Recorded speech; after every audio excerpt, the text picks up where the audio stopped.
going till my speaker can't blow. I'll keep going till my speaker can't blow. I'll keep going till my speaker can't blow. I'll keep going till my speaker can't. I'll keep going till my speaker can't blow. I'll keep going till my speaker can't blow. I'll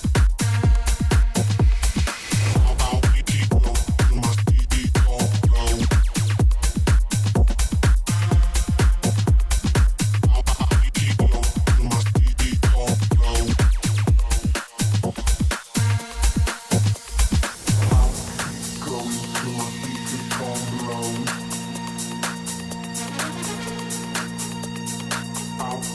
going till my speaker can't blow. I'll keep going till my speaker can't blow.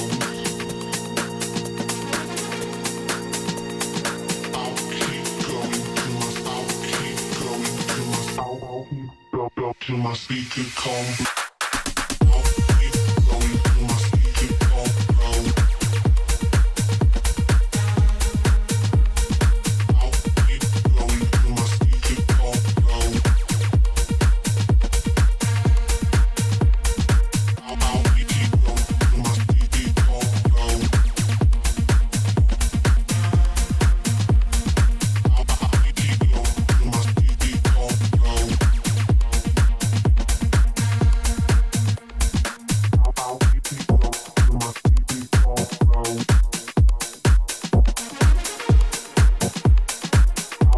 keep going till my speaker come blow.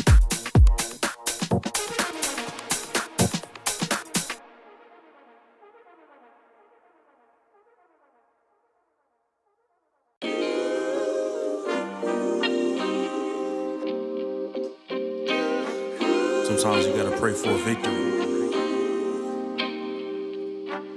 Yeah, I'm overzealous when I'm thinking about the cash flow. I never had no handouts, just came natural.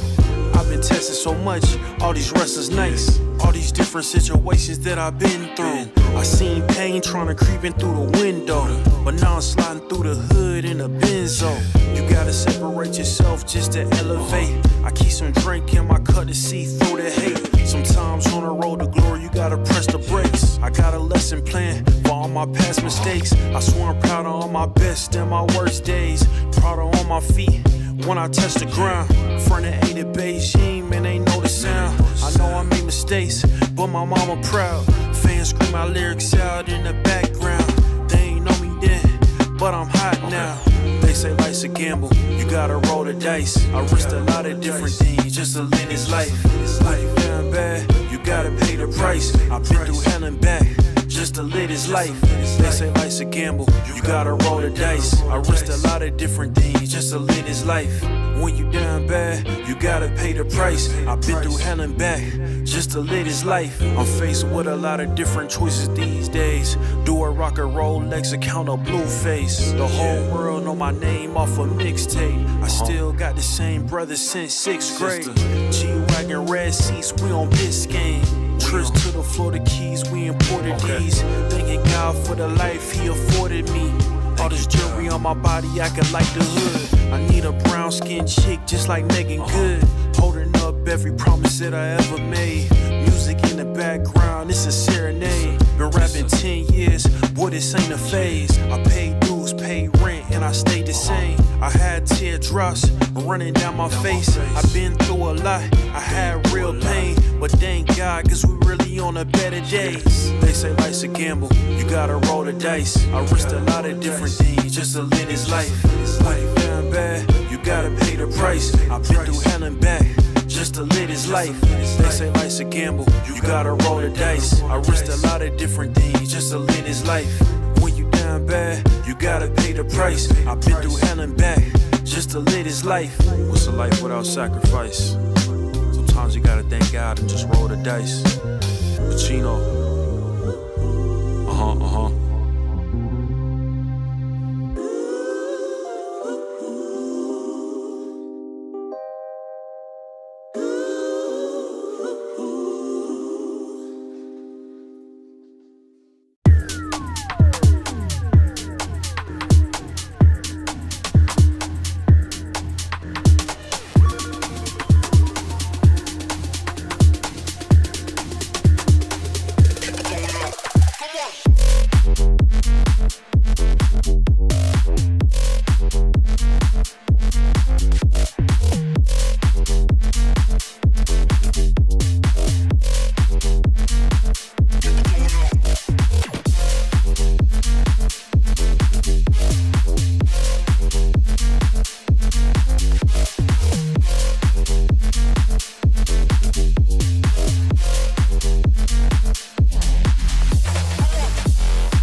The road to the top is a riddle.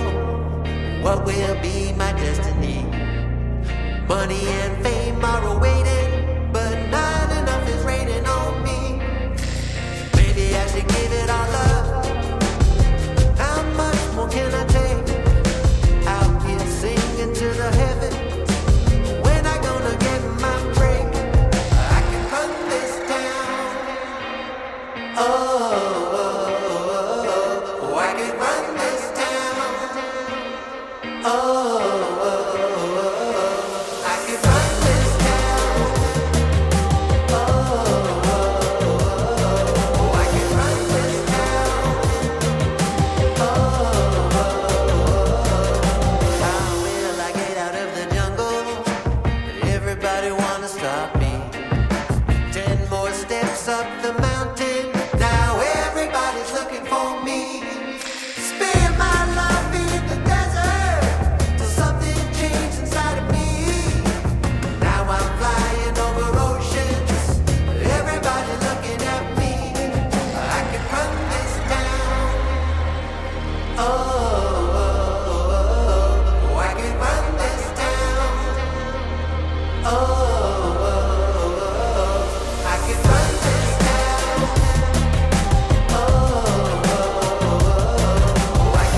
this is a shakedown.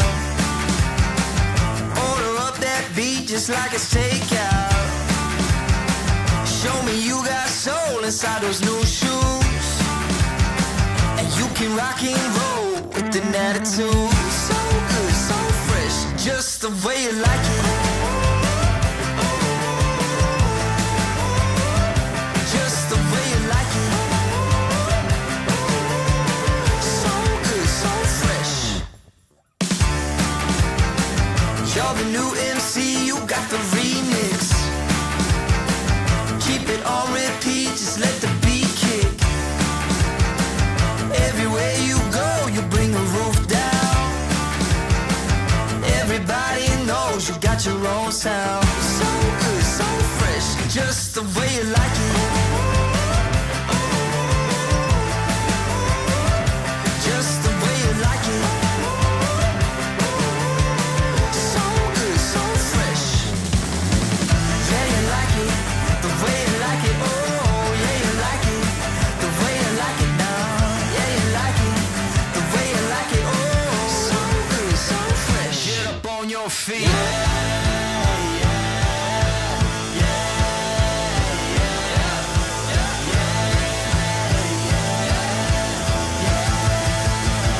Show me you got soul.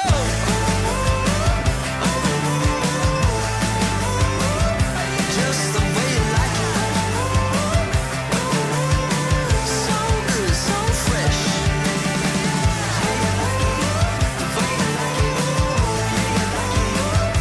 Just the way you like it. The way you like it. So good, so fresh. Get up on your feet, this is a shakedown.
ESL presents ESL Challenger League in partnership with Intel, Acer Predator,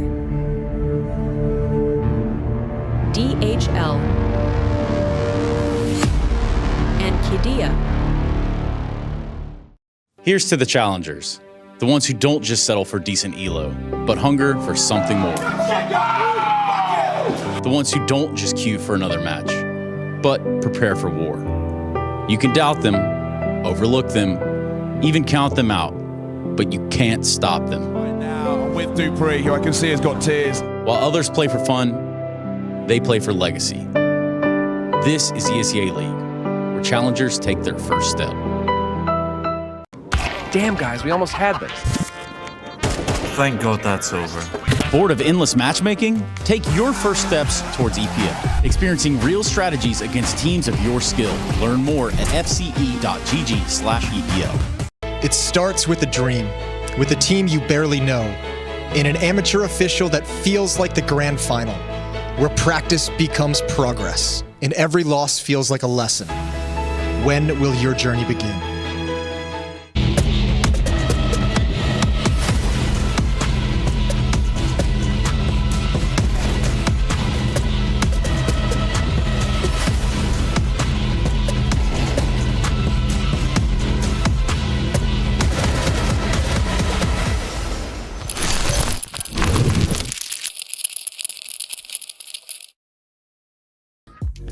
Welcome back to ESL Challenger League North America Cup number 4 in season 50. I am JRT and I'll be your host tonight for all of the action. And we got Marsborne facing off against Mythic to take us through the action tonight. And of course, I want to check out the bracket because we got a lot to cover as to how both of these teams even got here. And Mythic's got some surprising wins. I mean, they're here in the lower bracket quarterfinals, right? And they feed Boss 2-1 at one point. You're going to see it on your screen. We're just going to go right through it.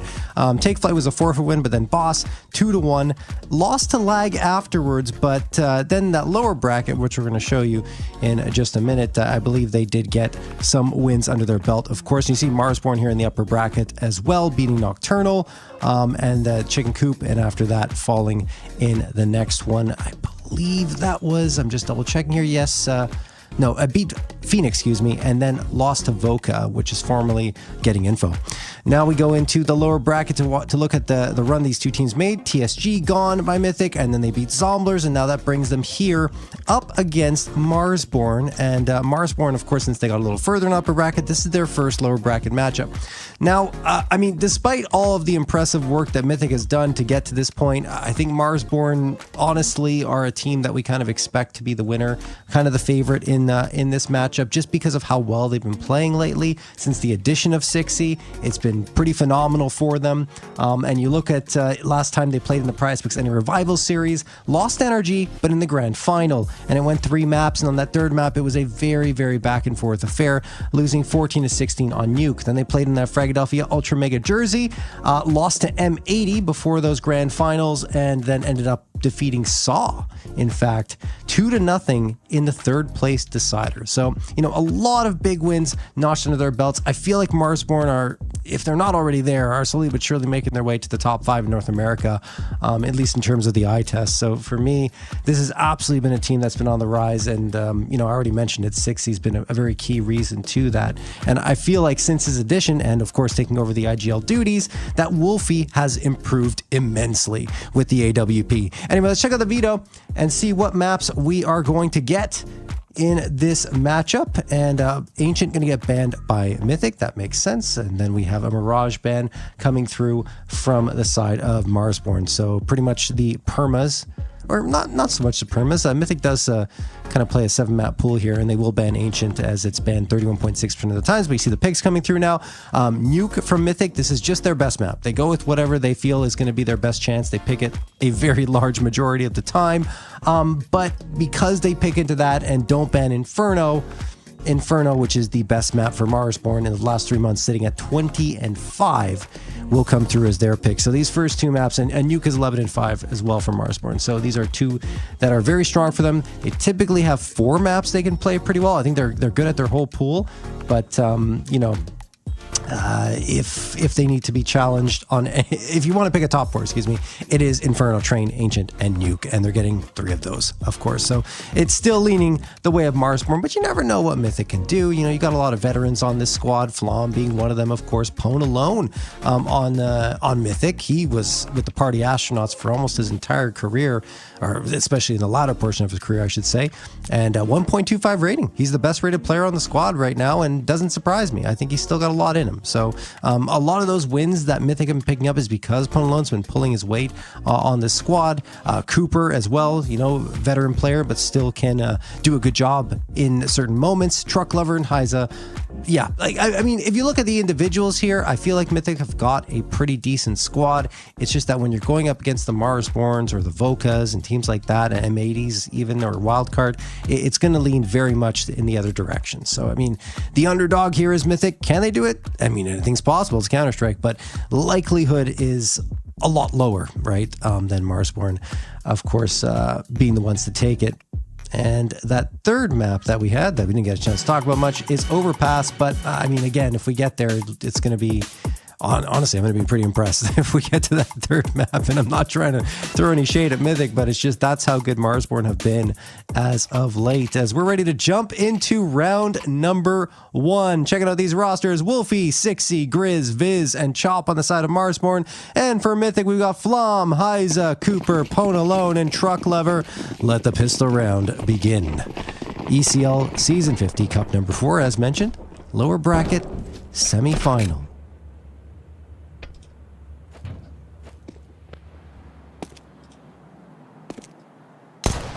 Excuse me, should be lower bracket quarterfinal if I'm not mistaken. Maybe I'm wrong. Maybe, because, not me that's wrong, but I'm looking at Wikipedia and it's saying quarterfinals, but, whatever. The next one is going to determine who will make it through to face off in, I believe, the grand. Anyway, look, it's a little crossed up in this bracket that I'm looking at right here. It doesn't matter. What does matter is the team that's going to advance here will have a chance to face off against the winner of Life's a Game and Boss. It's Lag and Boss that are going to be facing off tomorrow. Anyway, here comes the execute towards the B side. Viz takes a head off of Ponalone. Chop gets Flom. Bomb should be planted, but Chris just lining up the shots. Had way too much time for that one.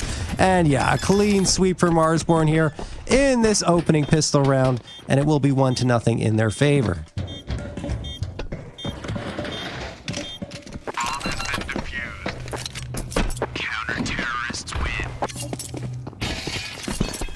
Would love to see Marsborne, get a chance at the next major. I think that's obviously their target, having picked up Sixy formerly with Complexity. I think Sixy did really good work with Complexity, or, well, now Passion UA, but they didn't pick him up with Passion UA, which, again, surprising, because he's such a good player, and he's played every single role. He's been an opera, he's been an entry player, he's been support, and now he's IGL, right? So, I mean, he's got it all. He's the full package. Which is why it's ever the more surprising that Passion UA decided to move forward without him. But hey, it happens. He's faced a lot of adversity throughout his career. And, it's a testament to his resilience that he's still here. Viz, gonna hit that headshot, but Cooper, nice little Wandig onto Wolfie. That's something, not to mention Grizz down to 59 HP here.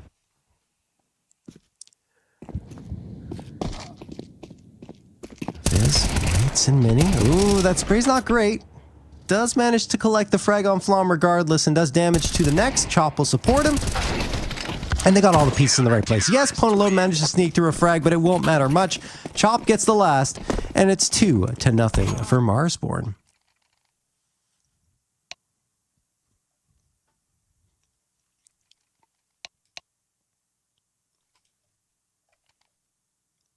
In that upper bracket final, no surprise, I would say that it's Skin Rave Esports up against Team Voka.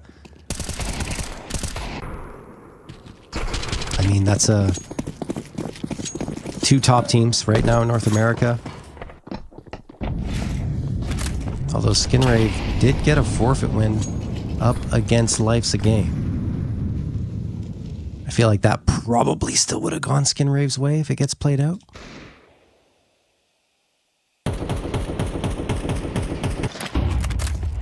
Bit of a slow start to this round, though. Mythic taking their time on their approach.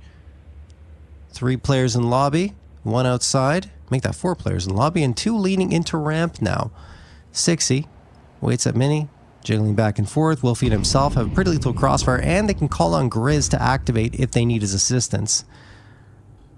But looks like Marsborne will be overlooking ramp completely. And that allows Mythic to flood on in. That's a lot of space gained. And no one really towards the B site. Yes, you have one player, I suppose, in Grizz. Wolfie may soon realize what's happening here. Uh-oh, Flom's around the corner. This might be an easy one for him to get. Wolfie not expecting Flom's positioning, but the timing somehow works out in Wolfie's favor from the fadeaway. Now he goes back into the fight, and yes, Flom will get that frag. Cooper, before that, on to Grizz. And Mythic, in a 5v3 post-plant situation, money is not that great for the side of Marsborne. They may just opt to save. Oh, that's not great. Pwn alone going to get the headshot onto Viz. They allowed Mythic to have way too much space, a huge gap in the defense with no one watching towards ramp, and only one player able to really respond at the B site. And Mythic capitalize. Will be a first round on the board for them. And Marsborne aren't really able to save much of anything. There's a gun for 60, but he's expecting retaliation, so he hasn't gone for it just yet. Of course, the bomb has to be evaded from that B site, and it won't be. 60 goes down with the ship. It's really difficult to get a read on where you're going to die when you're up against that bomb at the B site. It can really be anywhere on the map, and 60 finds that out. So now, well, it'll still be a force buy for Marsborne. I guess you can expect it, given that that was their first round loss in the map. Usually you get that force buy, especially on a map like Nuke. Saw that body tumble down the ladder. But an inconsequential frag in the round. Flashbang's going to get tossed here. Viz and Chop waiting on that A site. And 60 will actually get the opener. He's got that rifle, and I already mentioned it. He can be very potent in terms of the firepower, even as an IGL. I saw him in his first map played with this Marsborne squad on Overpass drop something like 37 frags in overtime.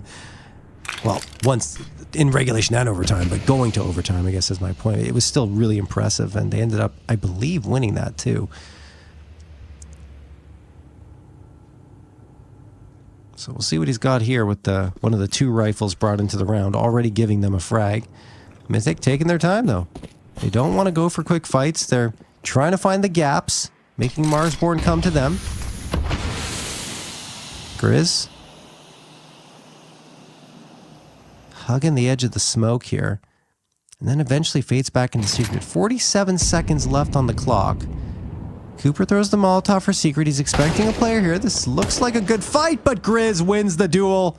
Cooper gets his head taken clean off. Viz waits patiently. Will get another one for himself, and they don't really trade him, but now they will. In fact, Heiza finding Chop before that is fantastic. 60 manages to rattle off another frag and leaves Flom isolated against two players, and despite the limited force buy for Marsborne, they are able to get a third on the board. Mythic did get that clean win in that first one, though. So, their first win, I should say. So they will have a buy-up coming through. 3 AKs. I'm guessing Flom will be on the Galil. There you go. And Pwn alone and AK, I'd imagine, as they already have plenty of utility. May just say for the op. No, okay. AK it is. And you don't necessarily have to run the op T side nuke, so going with the AK for Pwn is perfectly fine. They're going to be waiting for him to deliver on that CT side. Obviously hoping to rack up some T-side rounds before they get there, and they already got that first, but I think a lot of the reason why they got it is just purely off positioning, right? It wasn't necessarily straight up duels that need to be won because they were catching Marsborne off guard in multiple instances. Wolfie tucking himself into garage. 60 from Mini. Heiza, Cooper, and Pwn alone are working their way towards Secret, and that is exactly where they'll end up.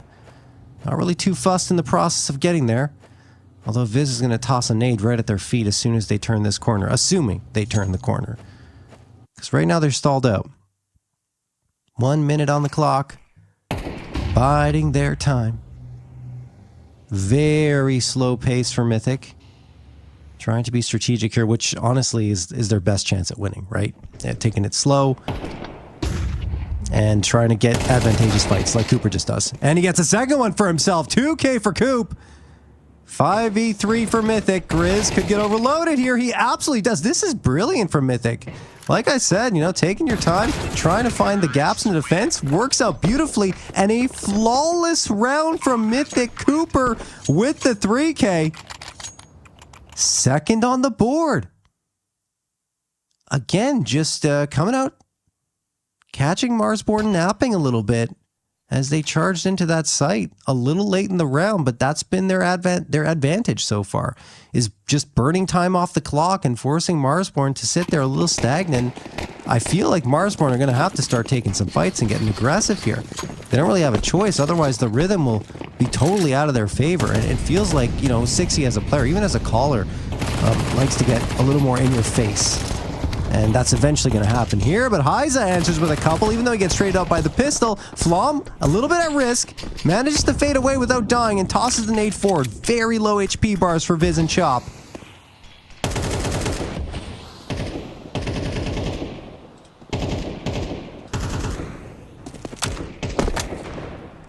Pwn alone, along with Truck Lover. Again, they're waiting patiently. They want Marsborne to be the ones that make the mistakes. And Chop has full control of lobby, so not really much to worry about in this instance. Oh. Truck Lover? Did he spot him? I don't know. But Flom, in the meantime, is maneuvering his way in the back lines, trying to find a stray CT.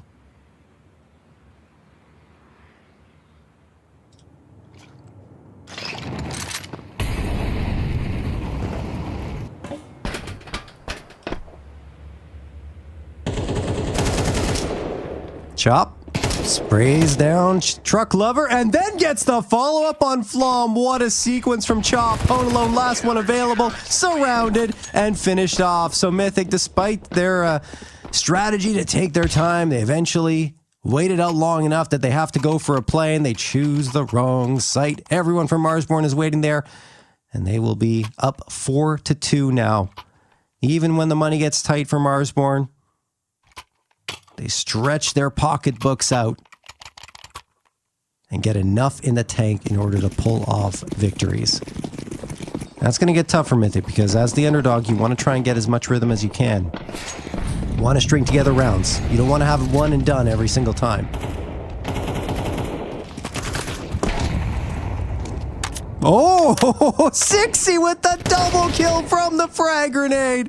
Heiza will get the trade on Viz, but that is absolute destruction. A mortar strike. Pwn alone is going to get 2 back, though. Told you guys, Pwn alone, he's the real deal here for Mythic. He's been helping them out so much in a lot of these wins. And he pulls this one back after what looked like a devastating first blow. Grizz along with Chop, very far apart from each other.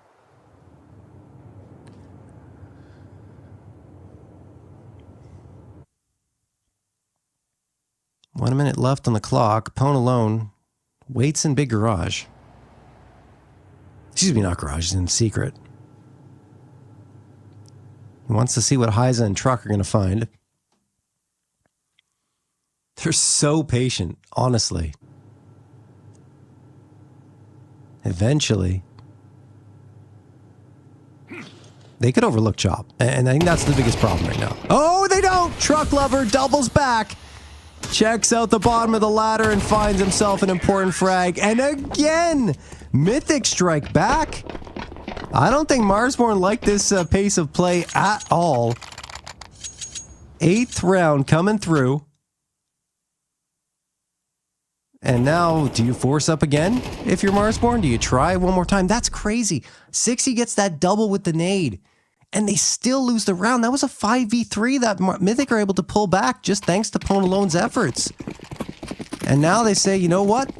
Let's go. Send it. We're forcing up. Wolfie a little bit lighter, though. He wants that AWP, and you can't really blame him, but everyone else goes all in. 3 5.7s, make that 4 5.7s on the MP9. Wolfie trying to get boosted up on top of the boxes here in ramp, and eventually will. Grizz gonna be the bait. Wolfie's the switch. And I mean, Marsborne are just a little reticent to go for the pushes and get aggressive. Now they will. And Cooper almost collects his first frag in the round. Chop lucky to be alive in that instance. Glom. Moves out, gets caught, and will be fragged by the 5-7. They know that Wolfie's up there now, but they're not aware of Grizz, who tosses the incendiary down, picks up an AK for himself, and he's going for a string of frags. Grizz, flashbang out. Oh, but Cooper takes the initiative on the big box and will ensure the trade comes through. 3v3. Health is low for Viz and Chop, but they've done this before. They've found success in a similar situation already here. This one a lot closer than I expected here on Nuke. Still early goings, but Mythic are staying in it. More than that. They're about to take a fourth, potentially. 25 seconds left. Leaning in towards the A side, and Marsborne have guessed wrong. They found Cooper. That was over in lobby. But now Chop's going to have to wait for the reinforcements to arrive. He's got the AK in his hand. 60 grabs one as well. Pwn alone and Truck Lover trying to hang on for the first round win streak of the map. Truck Lover gets the first, Pwn alone the second. It's all up to 60, and he won't be able to do it either. Mythic have won 2 in a row, and Truck Lover has got the 2K. 9th round of play, and Mythic have rebuffed Marsborne's force by, which means they could take a lead, and not to mention a lead on their T side. This is Nuke, so typically the numbers are better for Mythic. I believe on their CT side it should be the case. Absolutely is. Most teams have that lead. As we're going to round number 9. Yeah, looking at the numbers just to tell you guys, 56.1% of CT rounds are won for Mythic, as Cooper's going to take 60's head straight off. This should be a straightforward round for Mythic, but yeah, on their T side, 42.1% T round win percentage, which already nearing that point. In fact, with the 5th, it would be the case. I believe it matches that statistic, which is great for them. That being said, not like this, Mythic. You don't want to lose this round. Wolfie and Chop still alive, and Chop's got 2. Oh, the toe spotted by Wolfie. Freebie farm. No! Oh my goodness, it almost gets lost. Wolfie eats the nade now, and eventually, I want to say he's going to get felled here, but you never know. He did manage to slip away. Still has half health. Knows that someone could be above. Yep, spots the head. There's the frag. Wolfie trying to clutch out this 1v3 down to a 1v1 now. Pwn alone will finish it off. Again, another multi-kill round for Pwn alone. He's got 3 here. Leads the scoreboard for Mythic with 8. And they have the lead over Marsborne. Wow. That round got way dicier than it should have, of course, because it's just an eco for Marsborne. But still, no round has been easy here so far, so that one not being easy either fits the narrative.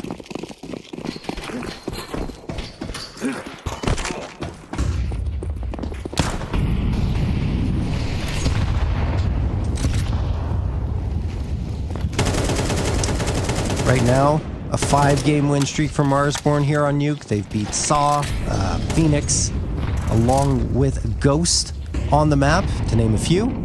Viz, going to get that opening headshot. Then Grizz follows it up with one. Truck Lover striking true, but Wolfie will immediately trade him. Very good spacing on this round from Marsborne. Cooper trying to slip through the smoke, doing a good job of it. Wolfie's turned his back already, doesn't expect this, and Cooper will collect another scalp. Moves his way up towards the A site. 60 will get isolated by that Molotov. So Chop has to be careful with how he takes this fight from Huddy. He might just have to wait for the Molotov to fade away. Cooper's looking for it. Cooper, can he do it again? Yes, he can! 2K for Coop. They've pulled it back to a 2v2. 60. He's trying to get a flank here. Cooper does get caught off guard. Well done from 60. Pwn alone in another clutch situation. A 1v2 this time. Molotov into heaven. Goes down the vent. This is where Viz is waiting. And Viz has gone out! Pwn alone makes it a 1v1. Pwn alone planting the bomb. 60 is low. And he's realized now it's towards the B site after hearing that flashbang get tossed. Has a smoke and a Molotov. Make sure that Pwn is not behind the silo. Now Ponalone knows that 60's coming in. 60's looking the wrong way. Ponalone could get him here, but he doesn't open the door. Ponalone holds his nerve. 60's just going to try for the smoke diffusal. No, he fakes it, goes for the fight instead, and Ponalone gets the clutch once more. A 1v2. Mythic are up 6-4. What is happening here? Marsborne unable to find any type of rhythm here on this CT side. And that's a fourth in a row for Mythic. Unbelievable work from Pone. Coop as well has been clutch. 145 in round number 11. After that slow start from Mythic, they really have ratcheted up the pace in some of these instances. And you're looking at Marsborne. They've only got one buy left in this half. Just the 5-7s. Although, remember, we did almost see them win with 4 USPs and 1 lone 5-7 a couple rounds ago. So don't count them out of this one just yet, folks. Truck Lover peering around from Hut. As Grizz waits over at ramp. Cooper's taking a lot of damage from 60. Now Grizz wait, jiggle peeking. Oh, Flom absolutely destroys him. No chance for Grizz at all. Mythic moving into ramp. I mean, I already talked about it. Mythic, the most surprising win for me was up against Boss. I did not expect that to come through. 2-1, 3 maps. Cooper's going to get 60 here. This is a clean round for Mythic. Not fussed at all by the half buy. No one falling just yet. I think Viz has been spotted.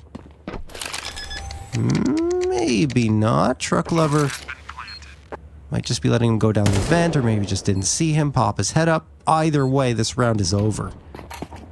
No chance for Wolfie and Viz to get back in here unless Mythic get a little too antsy. Oh my god, Pone. Stop it. So good here in this series. Perfect spam down the vent, down the side of the vent, I should say. And he will make it a 7th. The old 30-year-old talent. Pulling off some magic here for Mythic. Look at that. Perfect lineup. All right, 7-4 for Mythic, and I didn't think I'd be saying it, but they're going to be heading into that second half with a lead on their T side. Honestly, this would be the upset of the cup if Mythic win. Hands down.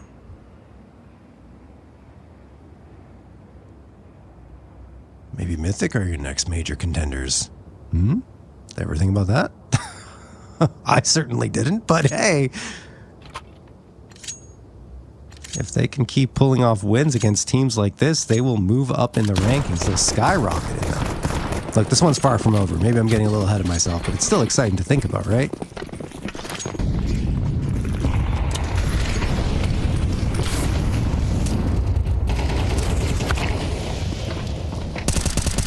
Cooper gonna get the opener and then the second, but back and forth we go, and eventually, no, it's not gonna favor Marsborne. 2v2. Truck Lover, along with Pone alone, they've got the space gained on the site. Utility thrown in perfect unison. Smoke might be a little too deep, so that'll give 60 a clear path through as he rattles off a couple of bullets around the edge of it. Yeah, he's got the spot over the top, so I think he knows where Truck Lover is.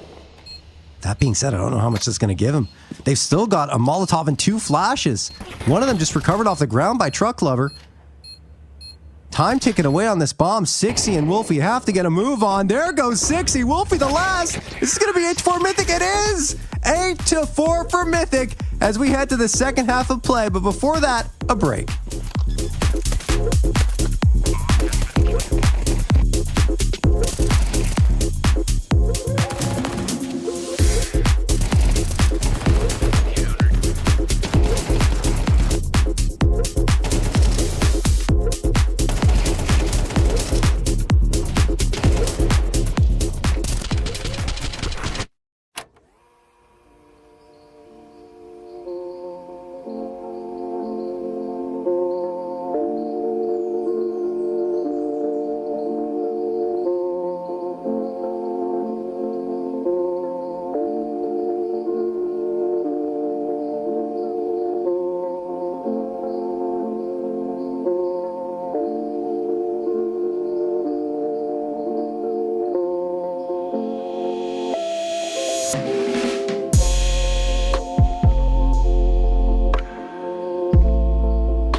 Welcome back, folks, to this NA lower bracket semifinal ECL Season 50 Cup number 4. Mythic are up 8-4.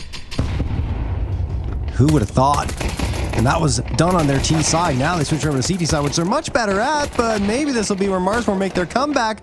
Nice job by them getting into this pistol round and finding 3, but they've lost 2 in the process, so still a chance for Cooper and Pone, who were so good in that first half, to strike. Cooper gets 1, but he is traded immediately. So now it's all up to Pone alone, who's got a couple of clutches already under his belt. He's looking for a third.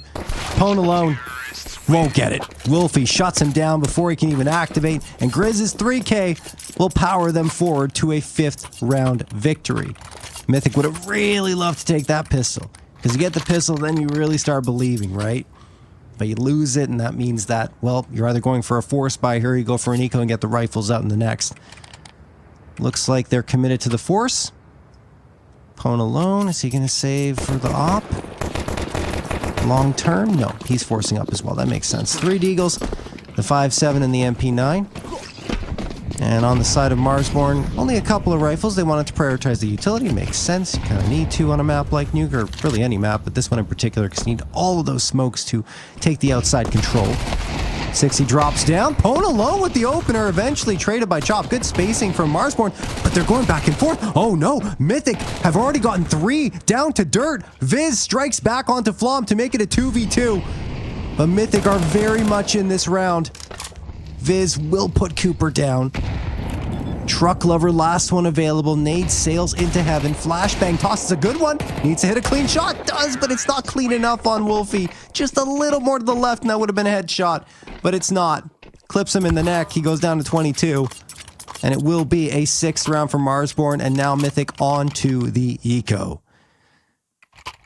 So the conversion is good for Marsborne, which means that likely a 7th will be available for them. 2 5.7s, the P2K, and a couple of USPs. Flom chose to invest into the armor as well. Along with the lone utility, that nade, I assume, to be tossed towards outside. Yeah, I believe that's where it went. Anyway, Flom gets dinked up there. Nade to chase him out. Stays alive, and Hyza swings around. Nice little bait and switch there from the side of Mythic, although I'm not sure how much that's going to mean in the long run of this round. This Flom is very low, but at least they recover a Mac 10 for themselves. Marsborne a much quicker pace than Mythic had at the beginning of their T side. It eventually changed, towards the latter part of that first half, but Mythic were really taking it slow. And I think that's a large reason why they had so much success, because Marsborne couldn't get into that flow state. And now Hyza catches 60, looking the wrong way. Flom around the corner could catch Grizz as well. Oh my goodness. Wolfie and Grizz eventually realize what's going on. 3v2, 50 seconds left. Pone alone, beyond the flames. They don't expect him. He double dinks Viz with the P2K. Grizz will eventually find that trade. It's up to Hyza with the Mac 10. This feels like too tall of a task. Maybe not. Hyza insta headshots Grizz when he goes around that corner, and now Wolfie can't feel safe. Nade goes out. Tons of damage from that nade. Yeah, takes Hyza down to 10 HP. Now he's only 1 bullet away from death. That makes things a lot easier for Wolfie. But it's not impossible for Hyza to pull this back. Molotov lands in the perfect spot. Wolfie has to fade away, cycling towards Squeaky, but while he does that, Hyza takes up the space on the site, pulls out the pistol. He's going to rely on that. Might tap the bomb here. It's a 10-second defusal. Can't get the win against Wolfie. The 1v1 goes the way of Marsborne. And they will get the 7th, but that is a lot harder than it should have been. Very similar to the way Marsborne played when they had those 4 USPs and the 5.7 themselves. And now we go to round number 16. Does Mythic have anything left in the tank here into this second half, or was that first half all they could really bring us? That is the question on our minds.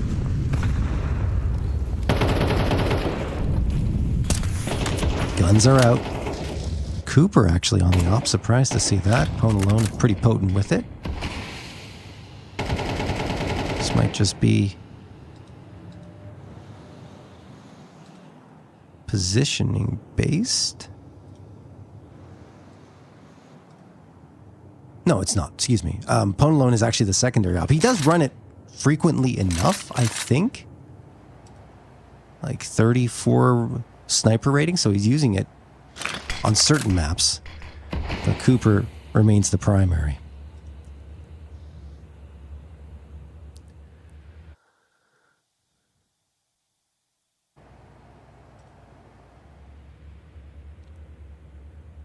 "51 seconds on the clock." Marsborne biding their time. Flom's holding the angle, but he's too stagnant. Grizz catches him off, and then Viz and Sixy get a couple more. Hyza, what can you pull back? A couple back, in fact. Chop and Wolfie go down by the wayside. Sixy down to 1 as well. Oh my goodness.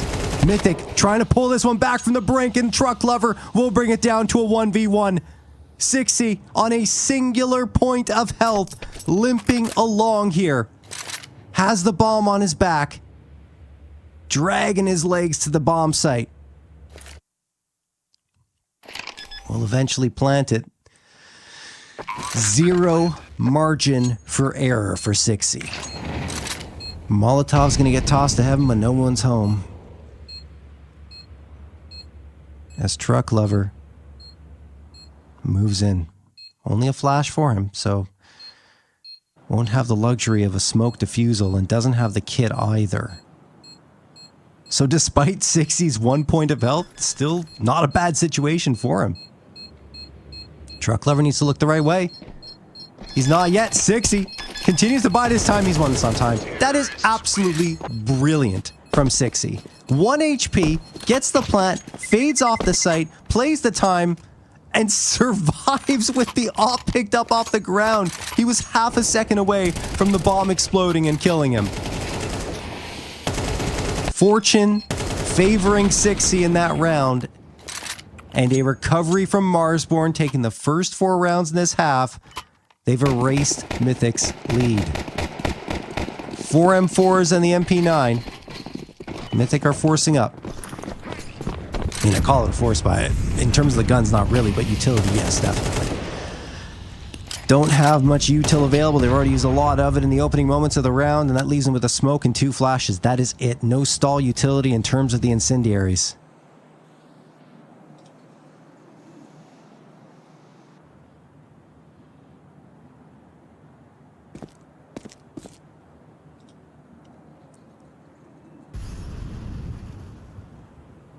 Marsborne. Oh, Wolfie's around this corner. Yes, he will hit that shot.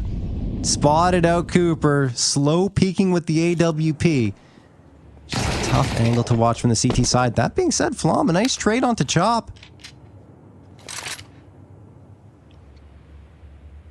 Viz and Grizz pinching in. Moving as a unit. Sixy throwing the flashbang for them. This is a really good clear of A. Very nice clear. Hyze is going to have to do a lot of work, and 1 is not enough. Pwn alone and Truck Lover on the outside looking in. Fake plant for Sixy trying to draw out attention. Vent not broken either. Makes it really easy for Marsborne to know when someone's going that direction. Wolfie catches Truck trying to push the smoke. Just bad timing for Truck. And Pwn alone says, nope. I'm out of here. Gonna save the gun.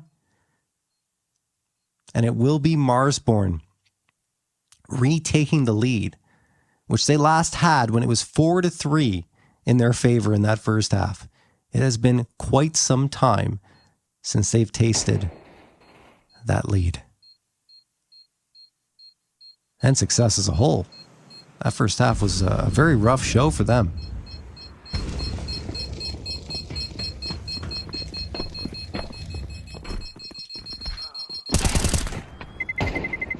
Well, Pwn alone saves the A1S, and everyone dies around him, so an exceptionally expensive round for Marsborne.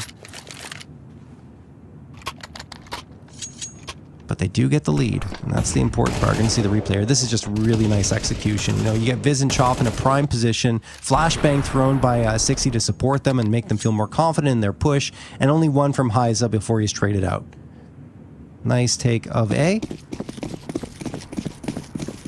Now Marsborne are looking to hit double digits first here. Op is back in Cooper's hands. An AK from that previous round from Pone alone. And 2 M4s to round out the buy.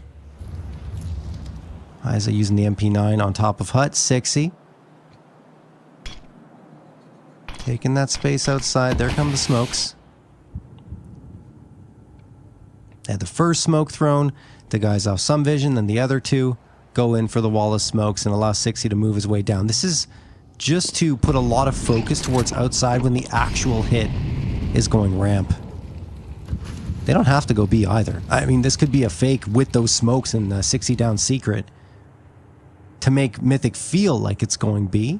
And they've got all the control right now. Yeah, 60 even doubles back, goes into mid. Pone alone will trade him. Nice move from Pone alone. But in the meantime, they're still guessing. Like, we don't have ramp control. That's what Mythic's thinking. We don't know where Marsborne are going to go, so they have to commit 2 players to B.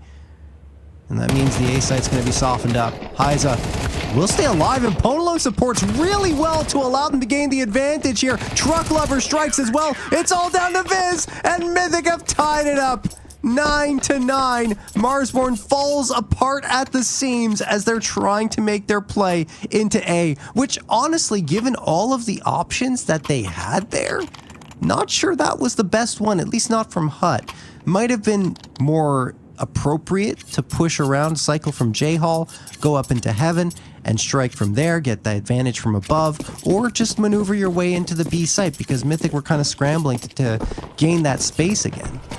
But instead, they go back into Hut and, I mean, they paid the price. There was a nice setup there. And that's the problem, right? When you can't get into heaven, you don't have a player there, you can't clear out that upper space, and you're having to look high and low when you move in from Hut. Highs is going to get the opener, though, here. On to Wolfie. Mythic. Yeah, it's happening. They're going to be the first ones to hit double digits. Grizz, the last one available. He will get a couple. Goes down with a fight. But Truck Lover ends the round, and Mythic are 3 rounds away from taking their map pick of Nuke and going to Inferno with a 1-0 lead.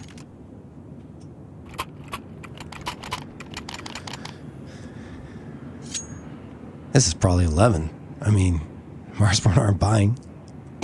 They're on the eco. A Deagle, 4 Glocks.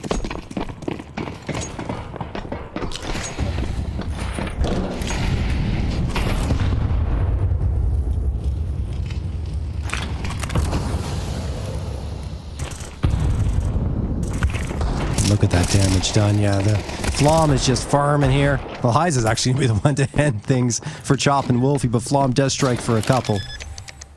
Okay, Viz actually slipping through for a bomb plant. That is not bad at all. That's money gained in a round you invested nothing into. So $600 bonus, along with the lost money that's going to be coming in.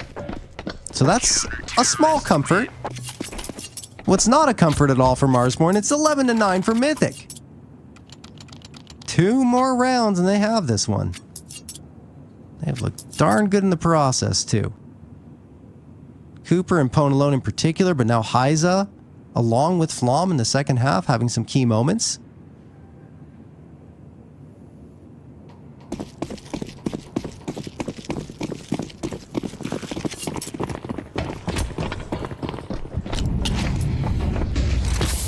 Here it is. Marsborne lose this one. I mean, sure, you might have that loss bonus racked up and be able to get another buy, but they are going to be in big trouble.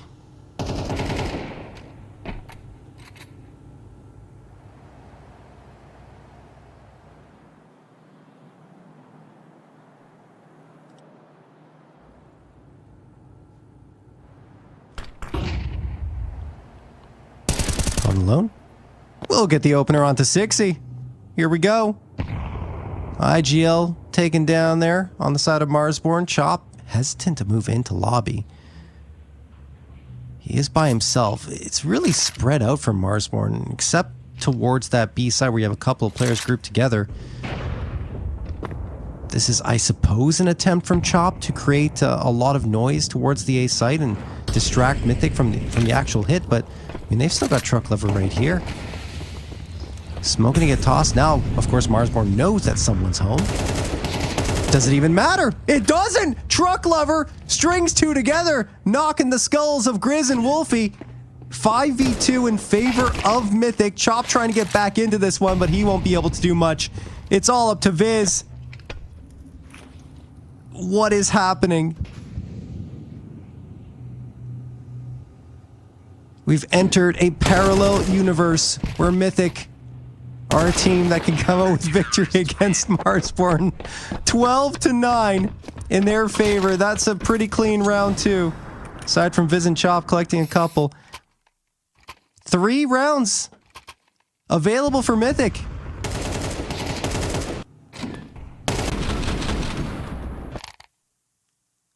Crazy stuff. I love it. I absolutely love this. 3 Tech 9s and 2 Galils.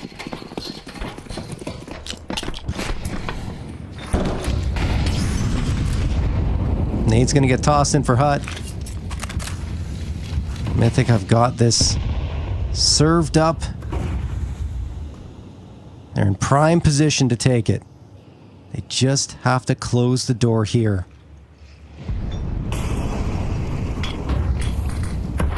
Flom's in a really good spot. I mean, I doubt they'll expect this one. And Pone getting the first, even better. Just gonna wait at the smoke. Yeah, they're gonna get completely caught off guard. Flom! Almost a triple. Grizz down to 14 HP. 60 taken down to 8. Only 22 HP combined for Marsborne. Mythic are gonna take this one. Grizz has to pull off a crazy 1v4 clutch with 14 HP, 3 pieces of util, which is good, and 53 seconds left on the clock. He's got the time and the utility, but not the health. Cannot go for an extended engagement. With an AK in his hands, I might believe. But an M4, the headshots aren't going to be good enough against Hyza and Pone alone. Maybe, well, obviously against Cooper. But he's not going to look this way, is he? No, he doesn't. He double takes, but it's too late. Cooper gets the last 16 for him, but the story is Pone alone with 24 frags. Unbelievable contribution as Mythic get a surprise victory here on Nuke up against Marsborne. I'm in a little bit of shock, to be quite honest with you. This is one that was framed up to be, quite honestly, a blowout in favor of Marsborne. And now you've got map 1 being taken by Mythic, a chance for them to 2-0, which is crazy in and of itself. You know, we look at those Inferno statistics, and they're fantastic for Marsborne. I mean, not forgetting that Nuke was fantastic for them too. They'd won 5 in a row, and 7 of their last 8. And now they've got a loss on the board, and I'll talk about Inferno very briefly here, as you know, it's looking even better on the side of Marsborne. Only 1 loss in their last 15 or something like that. And on the side of Mythic, they've only played it once, but it was right here in this cup, and they won 13-9 against Zomblers. Anything can happen on this next map, guys. We're gonna hit the break. When we come back, we'll have that second map for you. Keep it locked here on ESL.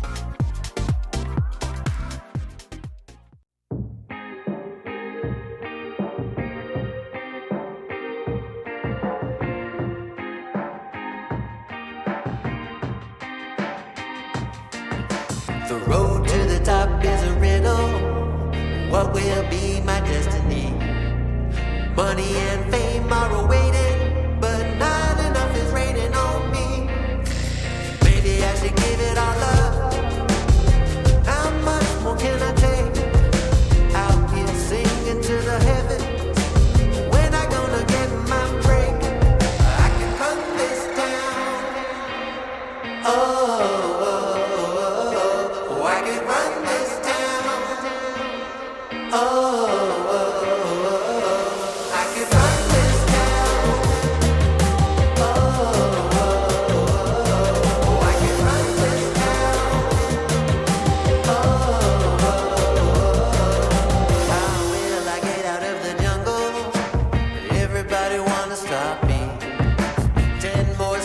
Up the mountain, now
just like it's takeout. Show me you got soul inside those new shoes, and you can rock and roll with an attitude. So good, so fresh, just the way you like it. Just the way you like it. So good, so fresh. You're the new MC, you got the remix. Keep it on repeat, just let the beat kick. Everywhere you go, you bring the roof down. Everybody knows you got your own sound. So good, so fresh, just the way you like it. Just the way you like it. So good, so fresh. Yeah, you like it, the way you like it. Oh, yeah, you like it, the way you like it now. Yeah, you like it, the way you like it. Oh, so good, so fresh. Get up on your feet.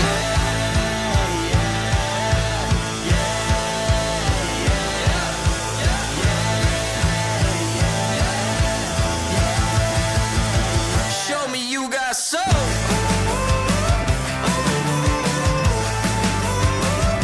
Just the way you like it. So good, so fresh.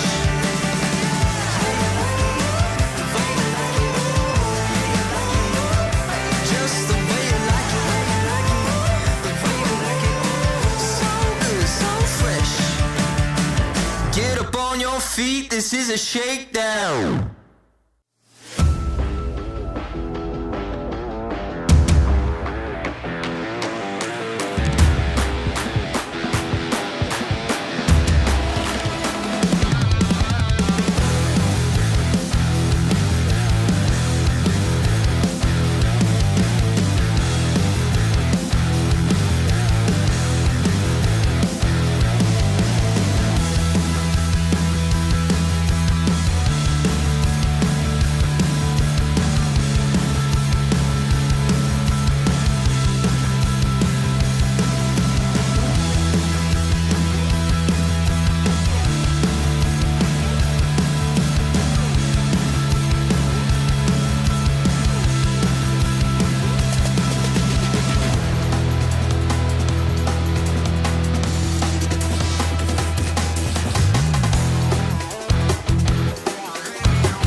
All right, we're back into the swing of things. We got Boggs by my side now to cover this next map of play. And, well, I mean, look, Boggs, it was pretty surprising, the fact that we got Mythic up 1-0 in that first map, as I was kind of framing it up to be a dominant performance from Marsborne, but Mythic are putting up a good fight. Yeah, on paper, you really expect Marsborne to take this series and take it handedly, but a reluctancy to start strong for Marsborne led into a pretty poor second half, and despite the late comeback, they weren't able to get it over the line, so Mythic take the first, and that opens this series whole wide open. So it'll be interesting to see what Mythic and company can do against this Marsborne team, coming off a third-place finish at Frag as well. Yeah, no, absolutely. And I mean, Marsborne have been looking very strong overall. We saw them do well in a revival series. They finished second place there, as you already mentioned, at Frag, with that third place finish. And they played, I think, was it M80 before that? Yeah, M80 kind of took care of business there. Prior to that, M80 did go 3 maps up against Marsborne. That was in DreamHack Knockout Atlanta, but M80 ended up taking that in a reverse sweep. And there was some confident words being spoken by Sixie at the time, but unfortunately couldn't back those up once they got to Fragadelphia and lost 8-13 and 5-13 on Inferno and Ancient. And the important one there is, the Inferno loss, I would say, that they suffered. Still, 8 rounds up against a team like M80 is pretty decent. But look, they're going into this one.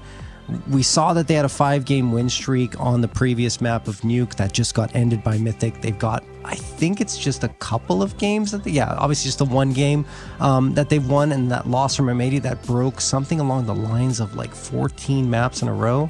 I think it was 13 maps in a row, that they won, but still an impressive run that was ended by M80. We'll see if they can keep it going, up against this Mythic squad that has the chance at a 2-0.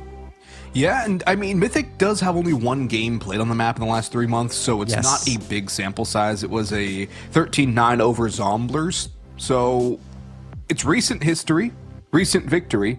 We'll see if they can bring it forward today, but another concern I have is the fact that Marsborne just took down Saw on this map. 13-6, a very dominant performance against the Portuguese squad on LAN. So yeah, they might have stumbled on Nuke, but there's definitely some serious heavy hitting that can happen in a sort of bounce back situation on this map for Marsborne.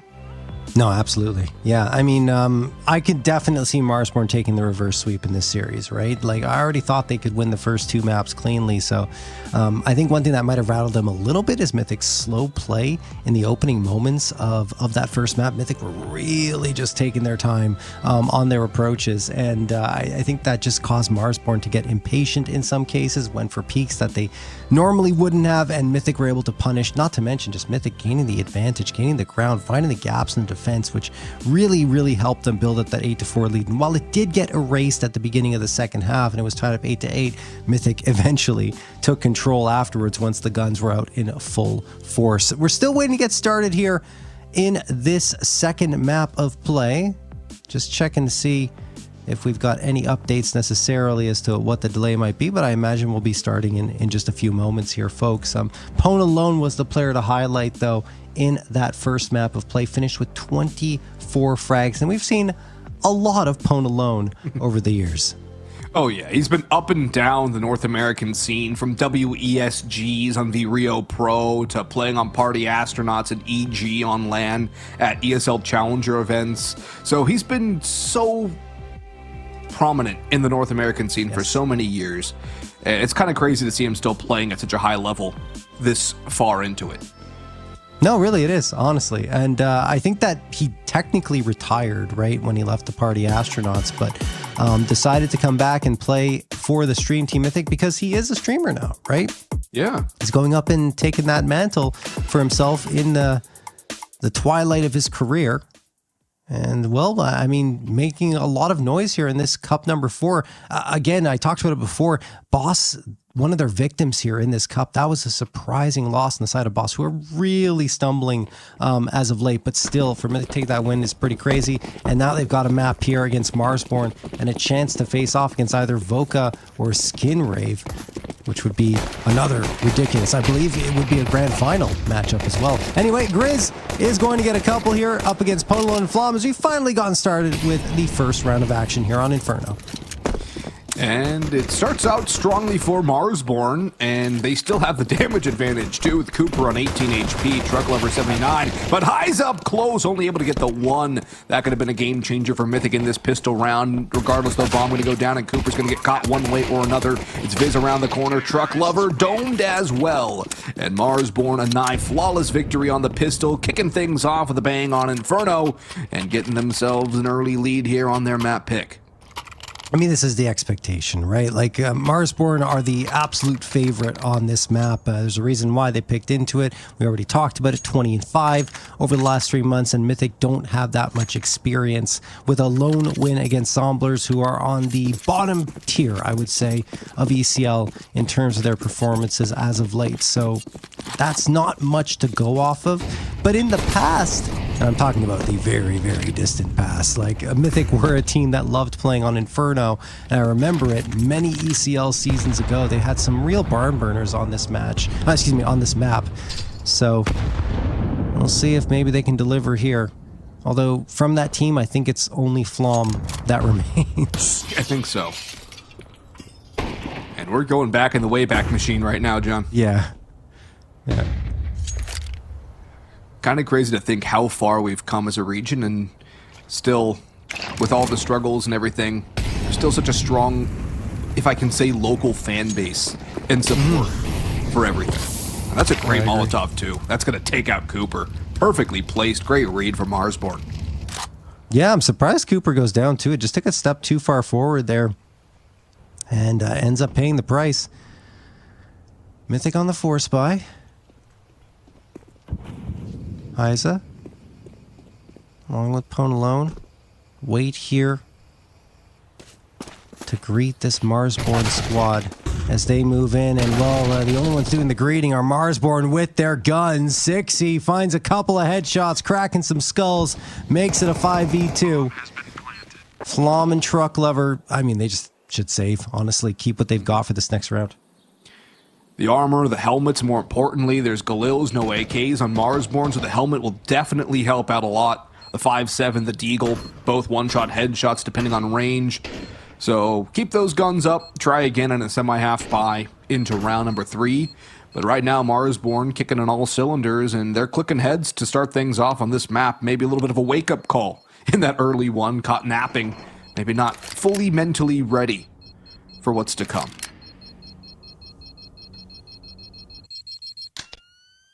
I do like the strong buy, though, from Marsborne here, with the Galils on 3.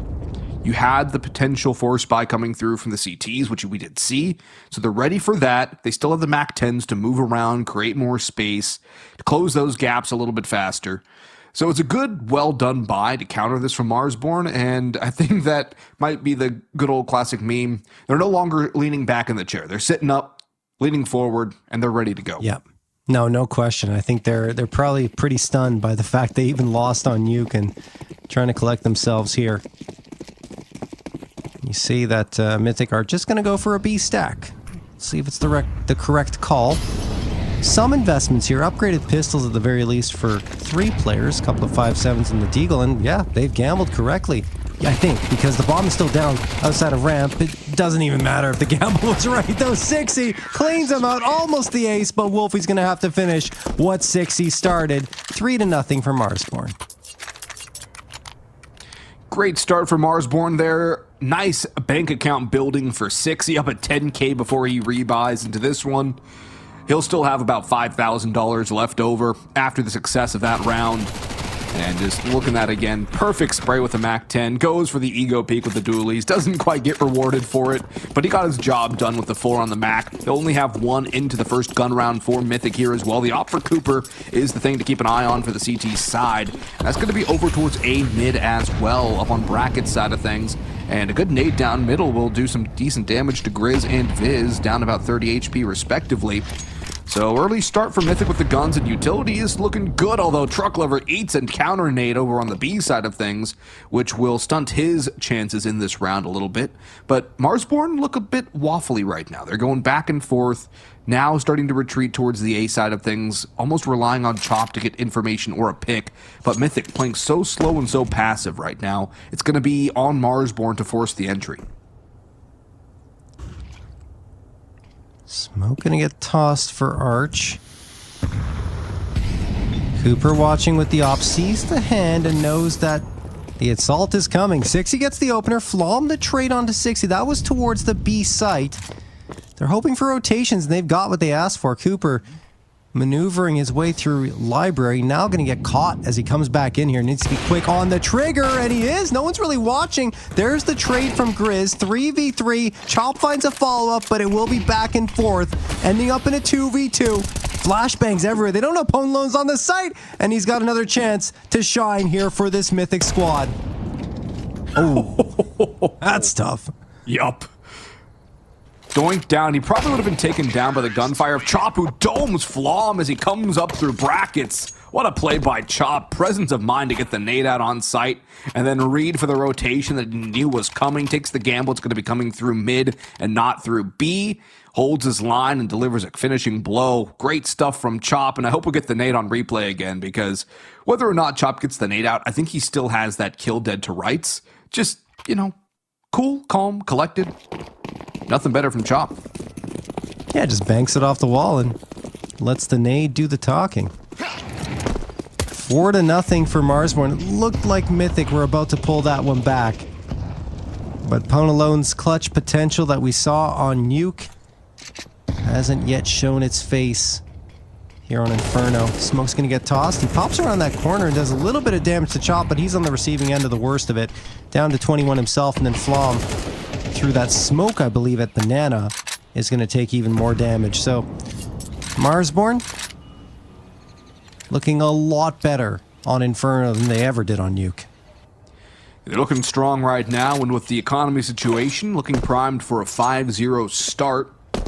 Maybe looking to kick this into high gear and get us to a third map relatively quickly. I like this aggressive push from Cooper, though. Through halls, he's going to yin-yang with Chop, though. And that is going to potentially cause some problems. I think he does know Chop's up in bedroom. And Cooper's going to be on the fast flank. They're not going to know he's here. Viz is the only one who might have a chance of stopping it, but Cooper's keeping himself slow, moving through, waiting for the flank, but waiting for it to pop at the right time. The rotations are here too.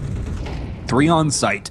This is a perfect setup right now for Mythic, and they still don't know Cooper's here. Hyza's still fine up on top of Flowers, and Truck Lover gets the opening kill. The 5-7's up close and personal, hard to dispel, and Cooper's activated. Floms gets one as well. Viz sprays wildly, he's finished off, and so Chop's now in another 1vx, a 1v4, instead of the 1v2 like the round prior, and he's slipped on through. They don't know where he's coming from, but they have a pretty darn good idea. He's most likely coming through CT. He's spotted, and he's taken down to 35 HP, all but dropped. He's going to try and save as time runs out, and I believe he's going to be successful with that. But what a round from Mythic. What a play from Cooper.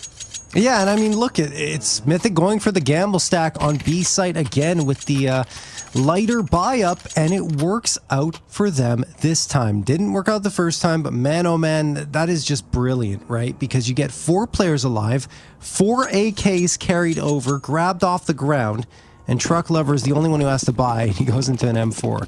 That is a huge boost for a Mythic squad that was blanked in those first 4 rounds. And now that gives them life. It gives them hope again, right? Because they've already got that first map under their belts. Like, we can get the upset here. That makes you think this is definitely possible. Okay. Until Viz takes the head off of Cooper through the smoke, just spamming the angle, while I believe he was also flashbanged. Anyway, Truck Lover, the trade, no! 60 denies him that. Marsborne had trouble finding the response sometimes on Nuke, and, well, I was going to say, it feels like they found it here and more, but Flom does manage to pull one back. Still a 4 versus 3 favoring, now a 4 versus 2 favoring Marsborne, as Flom peeks into Wolfie. Chop's going to lurk around towards A, look for the apartments push, and Ponalone spraying away will reveal his position, most likely just going for a save.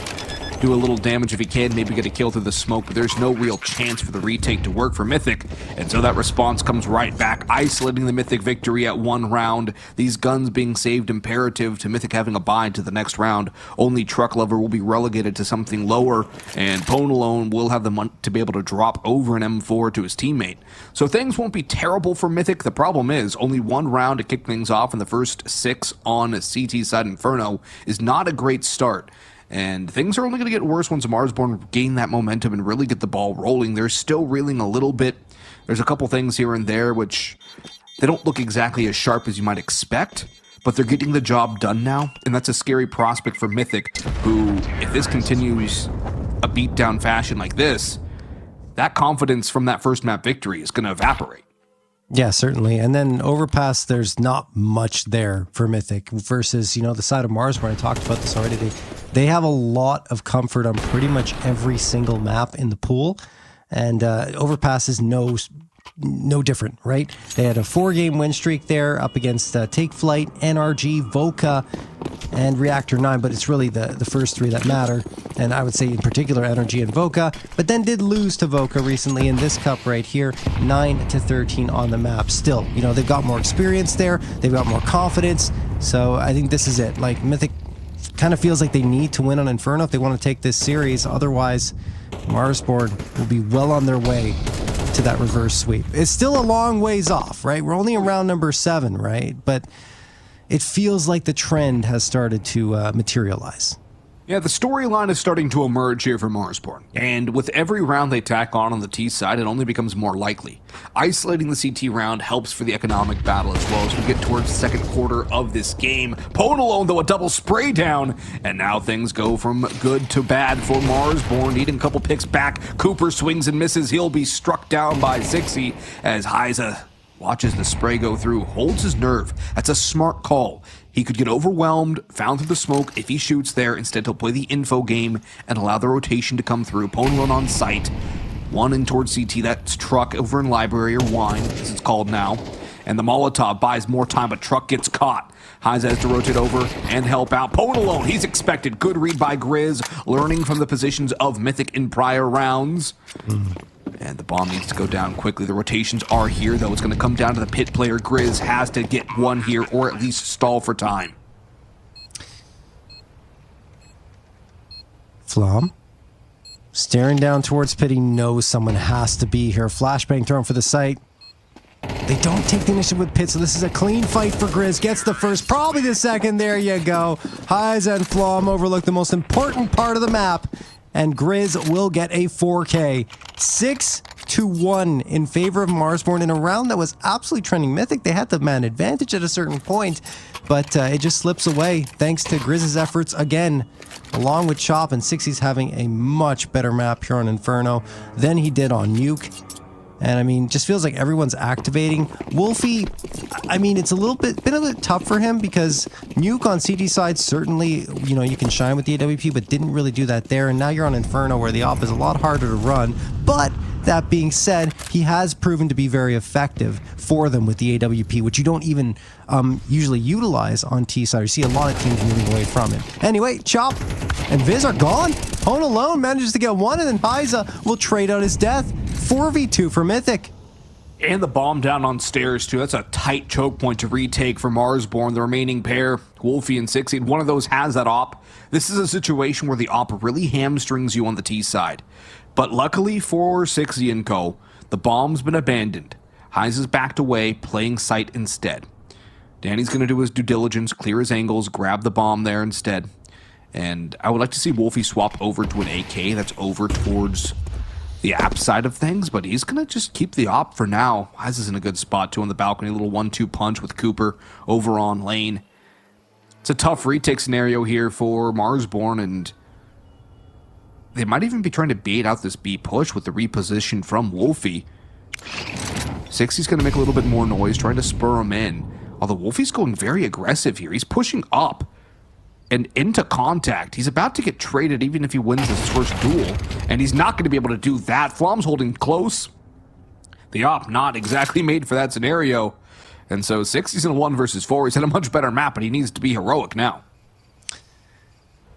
Do you believe in 60? Yeah, 16 seconds left. Heiza should have the freebie. No, doesn't look the right way. Okay, now it's on. He's got safe 60.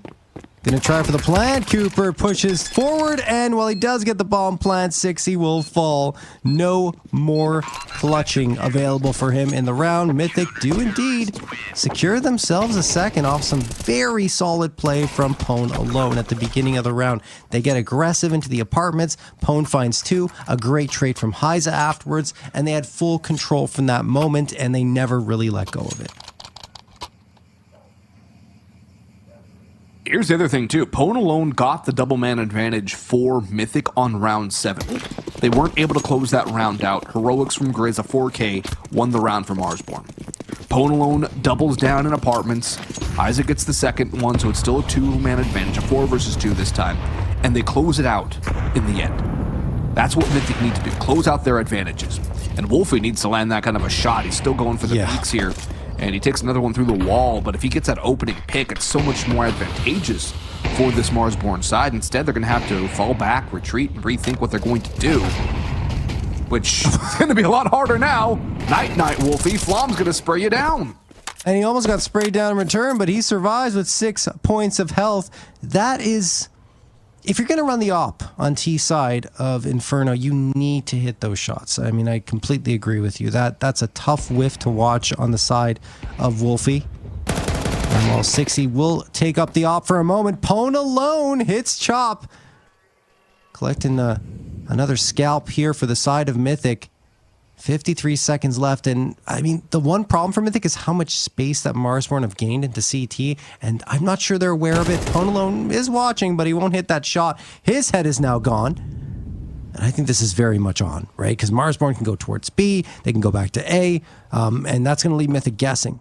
That means that a man advantage, no matter which bomb site they charge towards, they will choose A. He needs that kill, but he gets removed by Grizz, but Cooper in the pit can make it a graveyard. One more chance. Hits the wall. No, he doesn't. Doesn't get anything but the barrel. If he hit something beyond that, could have been a much easier round for Mythic with Flom on 6 HP. Essentially all up to Truck Lover now. 60 in the open, walking away, has a nice angle, but Truck takes him down. But Grizz right there for the trade. One shot on Flom will do him in. Grizz looking for the ace now. Time running down. Flom has to move, does have a kit and a flashbang as the smoke will fade. Flom's out in the open. Grizz gets the ace, though. And so both rounds for Mythic now have been won, isolated, and exposed. They can't string anything together. And it's Grizz again, who has to be a hero for this Marsborne team. Yeah, no, Grizz has been a pretty impressive player for Marsborne since they picked him up. And, I mean, if you look at his, there's 2 rounds that he had, one with a 4K and one with an ace. So that's 9 of his 13 frags coming in, only 2 of these 9 rounds that they've played, which is pretty crazy, but important victories every single time. And he talked about in the man disadvantage situation, he got that recovery, and right there, kind of a similar story. And this time he gets every single one. Oh my goodness, how does Flom burn alive in that Molotov? Well, he does. Cooper tries to pull it back, but only gets 1. 4v3 in favor of Marsborne. We're now looking for their 8th round victory. Can Mythic pull another one back? Is the question. Heiza slips into Boiler. Plenty of time left for Marsborne. They can't block Boiler. They kind of do, and Heiza only gets 1, so they're lucky that the trade is right there. Pone alone and Truck Lover are rotating in from the B site. This is going to be a bomb plant. A bomb plant and most likely a pick for Wolfie here as he's got the op train on Pone alone's position. He'll check back middle, back turned, bullet to him. And Truck's going to have to save here. Book it out to the B site because there's no chance back in. Mythic, they get around here. They have a couple of good plays, but they're not really able to build on those kills, on those rounds, and turn it into something consistently positive. That's been their problem on this map, John. They've got good pieces, but the Lego set's all in different pieces. There's little bits here and there which look nice, but there's no cohesive picture. It's not coming together. It won't connect. Yeah, no, definitely agree. And this is kind of what I was expecting on Nuke, just that it did connect on that map for them, which was surprising. But right here, this is kind of the way the map was starting, and then it didn't continue. And Mythic took that 8-4 lead on that T side. But this time, Marsborne do not let up. You know, they kicked it into a second gear, realizing, wait, this can't happen. We are the favorites here. We are the ones who are expected to go in and fight the winner of that Skin Rave and Voca matchup. So now, you know, on their best map of Inferno, they are proving why they're so good here and making it exceptionally difficult for Mythic. Flom, though, going to take a fight again off the flash turn by Pone, and he could even gain the advantage on Wolfie. Does he expect to be here? Yeah, he's looking in this direction. No, actually, maybe past it. So, oh yeah. Do they even know? They're both blind to each other's presence. Absolutely. Oh my gosh. None the wiser. Anyway, on the A site, Heiza's going to get a couple here. Grizz and Chop gone. And the third. Viz can't do anything either. Wolfie left stranded and alone. He was in that weird situation with Flom in that smoke where neither of them knew the other was there, but now he's the last one standing. Yeah, there's nothing he can really do with the op in this situation. Maybe pick one off, but it's going to be tough sledding to even get two out of this. And Flom's going to crouch peek his way into apartments and behead Wolfie. There's the third for Mythic here as we get towards the end of the first half, last round of the first half right now. And we'll see if Mythic are going to be able to at least get the 4 rounds that Marsborne were capable of on Nuke in that first map.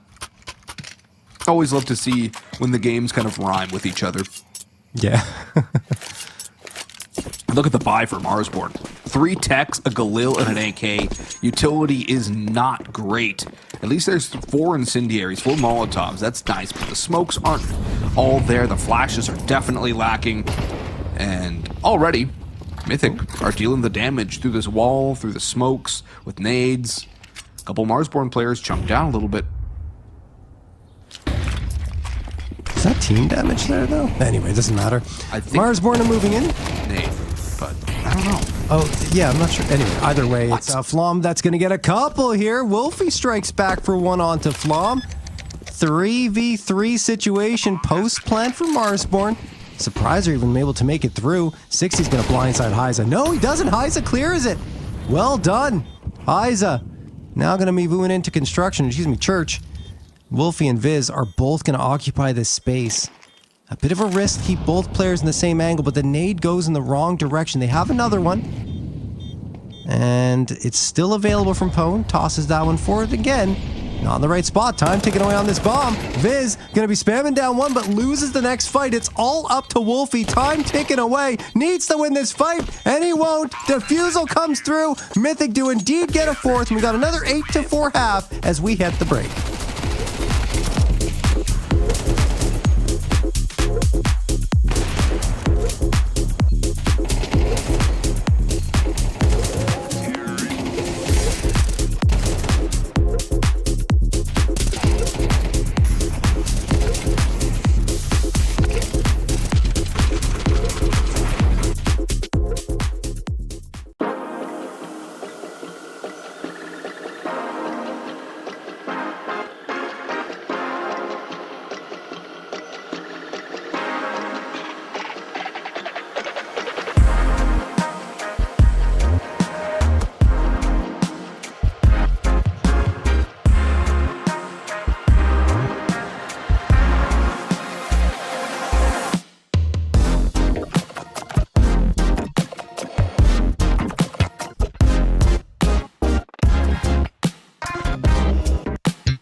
All right, we're back into the action here. 8-4 for Marsborne this time as we head into the second half of this lower bracket semi-final. Yeah. And I'm just wondering, because I know it says semi-final, but is this not? Am I crazy to think it's the quarterfinals in lower bracket? Anyway, it doesn't matter. Maybe it's just mislabeled on. Because there's lower final than consolidation final. There we go. Okay, that makes sense. Yeah, it's just a naming thing, isn't it? It always gets me crossed up. Truly. But anyway. It's elimination game. Exactly. Both teams have to win or they're out of this.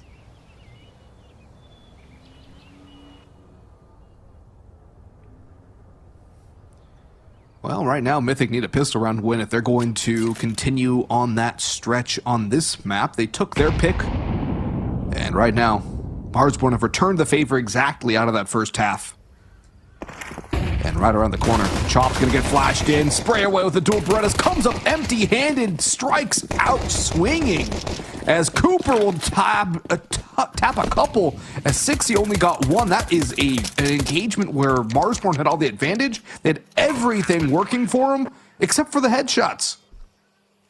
Oh my gosh. Yeah. Not the way Marsborne pictured this pistol round ending up, like you mentioned, all the pieces in the right place, but now they just take the body armor and save it over for the next round, meaning that they'll probably go for a force buy. Wow. I mean, frags matter to get a little bit more money in their bank account, so they're actually going down and looking at retreating players. There's Grizz collecting one. Looks like a second. There you go. Well, okay. Maybe all the body's going to drop here, so that'll be an extra 250. Heiza going to go down. No, he's not going to go down to the bomb. And only an extra 200. But still, that's fantastic, because not only do they get that extra 200, but both players stay alive and keep their armor. Yeah. Grizz will go for a helmet here. That'll be extra. He'll have a helmet with the FAMAS. This force buy is going to have some bite to its bark. And yeah, I mean, great tap there from Grizz. What a tap. But look at this buy here. 2 MP9s, 2 5.7s, a FAMAS. The utility's good considering the situation. It's not good if they had all the money. But Mythic's going in with 3 MAC-10s, a Galil, and an AK. They are not going to be ready for this kind of defense at all. Marsborne have guns, they have armor, they have potency, and some nade damage onto Flom, one of those 3 MAC-10 players to start things off. Mythic are waffling about here right now. They got their pistol round win, but the second round of those halves is so much more important than it used to be in MR15. So this is really where the rubber hits the road for both of these two teams in this map. Without a doubt.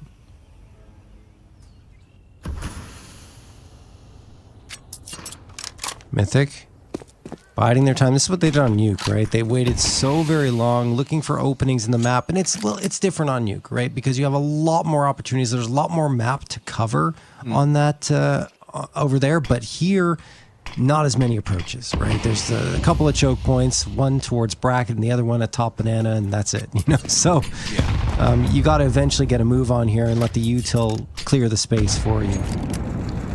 Nuke's outside alone is such a utility sinkhole where you have to put so much to get any inch of space. Oh, first contact.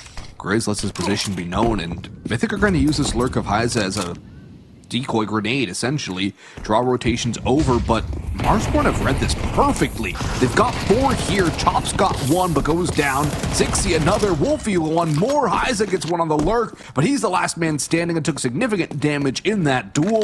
12 HP left, and he's cut off by Wolfie down bottom banana.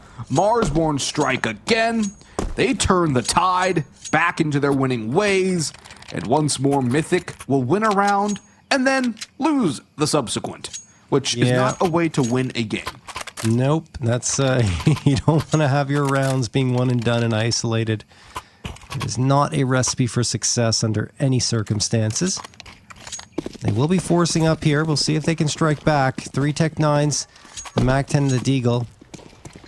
I was thinking they might go for a fast play down banana with this type of buy-up, but instead, they're going all mid.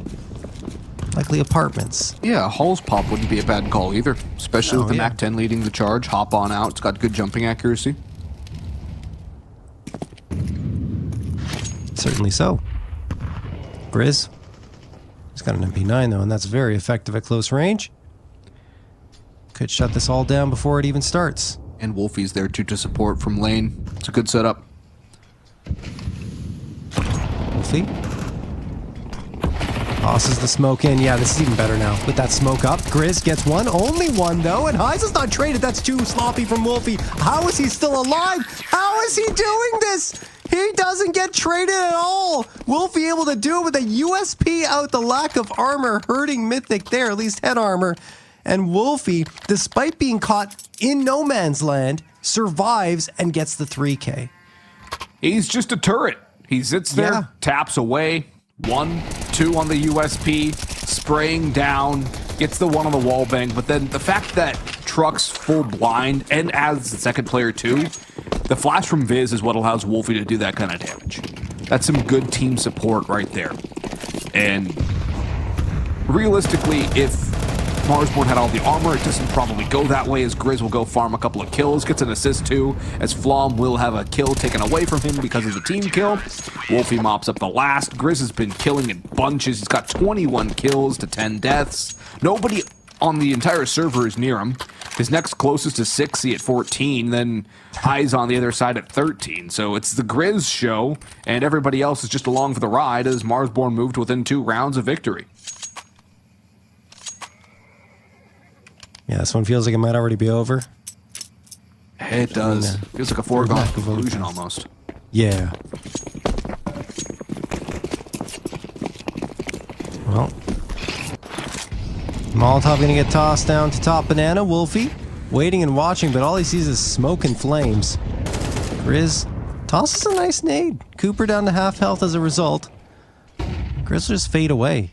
Just wanted to get that util tossed, and now they're looking for him, but they're not going to find him unless they get to this bomb site. This is a nice counter utility being tossed on Mythic's approach by Marsborne. And Grizz has maneuvered his way right next to the balcony.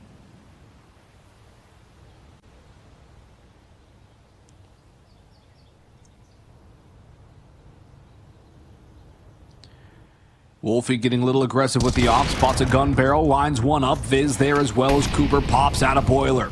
Volley down on the lane to keep things from getting a little more out of hand, keep the op from getting rushed. And Marsborne will back a little bit further away. Grizz takes advantage of the smoke, knows exactly what's going on there, and the silenced M4 will let him spray without being traced the other way.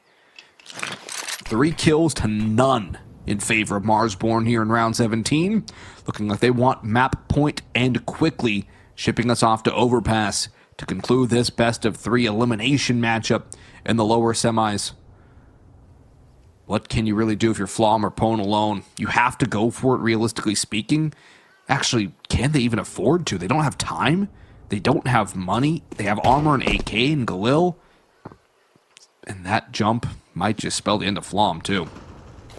I think, okay, yeah. I think it's better for him to go down there than after time, because that was my biggest concern, given the way that they were postured. But Pone alone will save the AK. It feels exceptionally unlikely he'll get spotted out here, and there's really no time. So yeah, at least an AK saved, but this buy-up is going to be a little bit rough for Mythic with their backs against the wall and 7 opportunities for Marsborne to send us to Overpass. Wolfie's got his op again. Everybody's got money. AK's on 3 on the CT side. And when you look over at Mythic, you'll see a trio of Mac 10s, a Galil, and an AK. Also, truck lever 3 and 13. It's not a stat line you want to see. No. And contrast that with Chop's 5 and 7. Chop had a nice 1v2 clutch. So there's that, but the first kill goes the way of Mythic for a brief moment before Flom is traded out. Grizz might just pop himself a couple of heads too as he pops the smoke open, but he's swinging. What? That's a bit rough. Yikes indeed, and Wolfie's gonna have to hold the arch all alone, the last man on A. I mean, that was served up on a platter. And unable to collect the frags in that instance. Either way, it looks like it's still going to trend the way of Marsborne as they will gain a 3v2 advantage. Hyza and Truck Lover post plant. Bullets whizzing past the heads of Mythic, and they will lose Hyza. Then Truck Lover as well. Indeed. Marsborne cruise to the finish line here at 60, adding a little bit of BM, a little bit of spice this series, as it will be 13-5 for Marsborne. Oh, you know Danny loves a little bit of spice. You get his ace there, or his 4K rather. Grizz is the one who had the ace and a 4K. Grizz was just a multi-kill machine. Absolutely fantastic, brilliant stuff from him all game for Marsborne. He's really developing well as a younger player in the North American region, one to keep an eye on for sure, as a lot of these highlights will be Grizz. But Marsborne played a good, solid team game. Their star fraggers did the job when they needed to, the op was solid, the flash support from Viz was pristine, and overall, there's only a couple things you could really nitpick that Marsborne did wrong. Other than that, they did everything right. Yeah, no, it was what we thought Nuke would be, and we get it on Inferno, and now Overpass is just going to be even more dire for Mythic once we get there. Already talked about the numbers, so yeah, it's going to continue leading Marsborne's way. We're going to take a break, but when we come back, we'll have the final map of this series.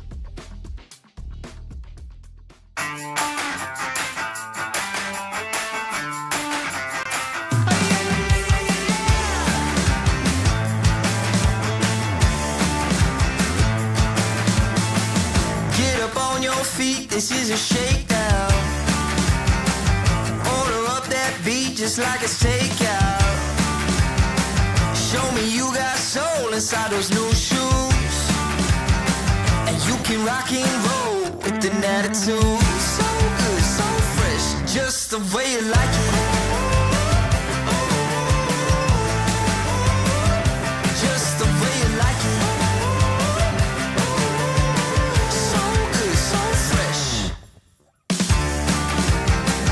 You're the new MC, you got the remix. Keep it on repeat, just let the beat kick. Everywhere you go, you bring the roof down. Everybody knows you got your own sound. So good, so fresh, just the way you like it.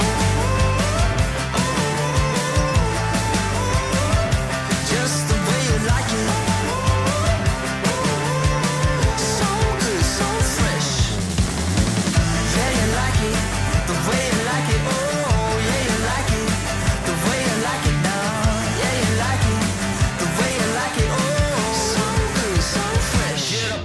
Feet.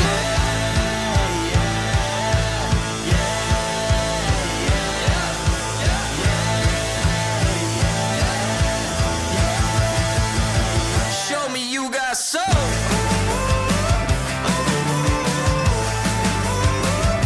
Just the way you like it. So good, so fresh.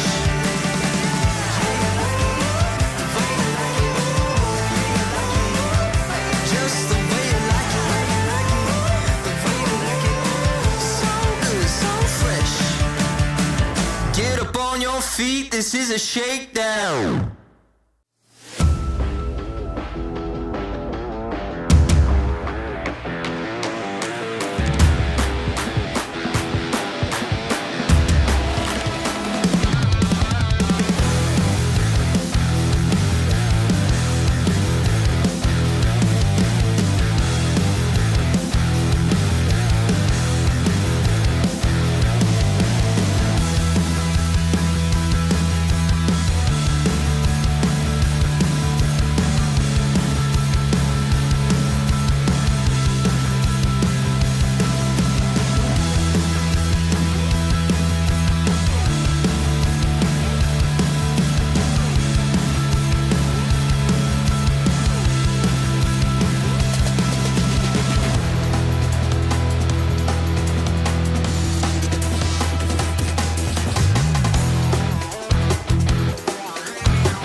are back with this third map of Overpass to decide who was out and who moves forward. Marsborne really hit their stride on Inferno. It never really was in doubt, especially towards the end of that second half of action, right? We already saw the writing on the wall, and I feel like Mythic might have as well. Yeah, it really does seem like Mythic got their one map and they caught Marsborne a bit sleepy. And once Marsborne woke up, particularly Grizz, things turned completely in their favor.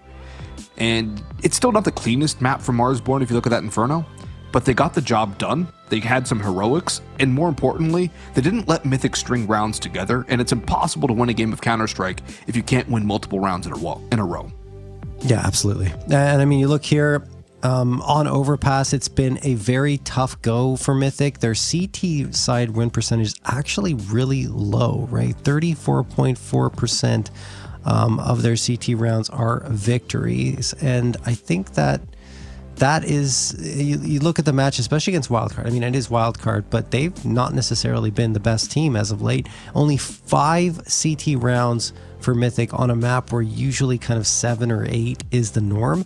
And then up against Getting Info, now known as Voca, only 3 rounds on their CT side as well. So it's been a struggle. I mean, yes, Getting Info and Wildcard are very tough teams to go against, but still, you know, Mythic, it's not like Marsborne are going to be any easier than those two teams, right? Yeah, it's not like Marsborne are going to be that drastically weaker than those teams, and that's the most important thing. And from a tactical standpoint too, Marsborne has a lot in the playbook. So the skill is there, the tactics are there. Yeah, the skill level might be a little bit lower than, say, a wild card. I think Marsborne's closer to Voca than maybe Voca might like. And I think Marsborne Voca is much closer to a 50-50 matchup than anything else. So for Mythic, they're going to have to pull whatever they can out of their hat and really bear down and do everything perfectly to be able to take this map. Well, oh wow, nice recovery on the knife round. I thought that Marsborne had that one, but 3 in a row coming through from Mythic, and this one feels like it should be a straightforward trade onto Wolfie, unless he gets a clean stab onto Heiza. They're chasing him down. He's backpedaling here, but there it goes. Mythic will get their choice of side. It will be CT side, but we already framed it up, right? Mythic haven't necessarily been doing that well on the defensive end of the map. So that opens up opportunities here for Marsborne. They can start on the T side, they can control the pace a little bit more, which I always kind of like starting on T side because there's more available to you in a way. You control your own destiny. And for Mythic, they've had okay success on the CT side this series. Inferno, though, not as much as they would have liked. And so for Marsborne, the pistol round needs to be clean, needs to be pristine. Get your headshots, start off map 2, or map 3 like you did map 2, and just really bring the pain early and often. Don't let Mythic get settled into this map. Cooper's going to fall away, and this is exactly the kind of start Marsborne need. Chop taking out Truck Lover at range over in connectors, another big pick. 2 quick ones for Marsborne, not taking a point of damage in return. Fast flank from Flom probably won't factor too much into this either. Although Marsborne are slowing things down, they're rotating over towards the B site down Con, which ends up playing into their hands more with Flom vacating the site and Wolfie going for contact over on a long. He's got another one, and he's got help too over on lane. Wolfie's just going to dance around with Heiza. They're trying to wait for Flom Mythic, but he's going to be way too far away. The bomb's down on B. And down goes Heiza too, so it's all up to Flom, who walked his way through pipe, all the way up through T-Con, all the way through upper connector, and now he's just sitting alone with nothing really able to do. This is so clinical for Marsborne. They don't take a single point of damage. Maybe here they will. I feel like Flom has the opportunity to get one. 6 Oh no! Wow. Doesn't get anything at all. So 0 damage taken in the pistol round from Marsborne. You do not see that very often at all. Bit of a unicorn round for them, as Mythic will fall in very undramatic fashion. They just get wiped out. Yeah, just crisp, clean, and concise from Marsborne. They don't rush anything there. They just go smoothly through their motions, following their protocols. And while Flom might have had a chance, 60 was quicker on the trigger. So, Marsborne have their guns again. 2 Max, 2 AKs, a Galil, up against a Scout, couple of Deagles, and a couple of 5.7s. Definitely have the firepower advantage, and not the opening kill, though. Isa with a very good Deagle shot up close on the chop. There is a trade right back, but that's going to be an AK upgrade for 60. He'll put down the MAC-10 and look for some riflery to go his way. Molotov in towards Pit. That'll force Truck away from the headshot angle. And allow Viz to move up as well. There's the pick from Viz. That's exactly what 60 was hoping for. And Viz will double down too, taking Truck Lover with him. So 2 more kills go in the way of Marsborne on entry into B. The last 2 CTs coming through the A side rotation. Nobody coming con or through T spawn. And for Cooper and Pone alone, a save is your best case scenario, although only Pone has armor. I think you still want to take the Scout and the 5.7 into the next round. Looks like it. Guns will be saved over. Bomb will tick away. And Marsborne only take 1 casualty in these first 2 rounds. Yeah, very nicely done towards the B site. I mean, you saw that first frag that happened for Hyza. You're like, okay, this is interesting. A nice Deagle headshot, but he's immediately traded out, and then Marsborne just flood right into B and don't lose another body. Mythic on their side, as you mentioned, went for the force buy. Didn't work out for them, so at least they bring a couple of pieces into this round, along with upgraded guns for Hyza, Flom, and Truck Lever, all opting for the Desert Eagle. But, as it stands, this is still heavily leaning the way of Marsborne in this round. We'll have to wait 1 more to get the true gun rounds in play. 1:46 on the clock. Marsborne move in. Grizz taking that space in lower tunnels. There is a smoke toss in his direction. There wasn't much util. In fact, that may have been the only piece, one of the 2 only pieces that they had on the side of Mythic.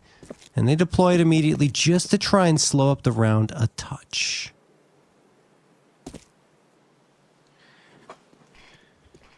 Things might slow down a bit here, but that's also because Marsborne have to be wary of the pistols on the other side. They don't want to run into a stack. They don't want to give up a gun to one of these players and potentially swing the round that way. They're going to do their due diligence here. And it really seems that Marsborne is settling into the series as time has gone on. They've started looking stronger and stronger, particularly after that start on Nuke. That second half, they started out much stronger, but weren't able to get it done. Inferno was basically Marsborne's from the start. And so, here on Overpass, they're going to continue trying to just work their way around. Look at the B site. It's almost completely taken over. There's just a little bit of heaven pressure from Truck Lover.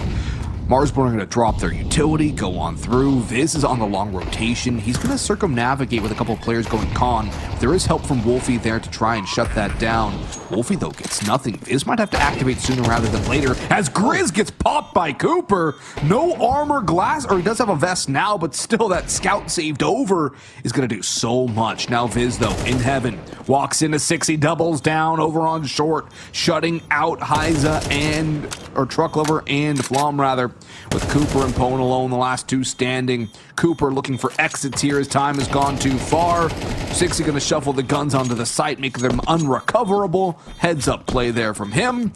As the bomb will tick, tick, boom. Mythic will go down 0-3.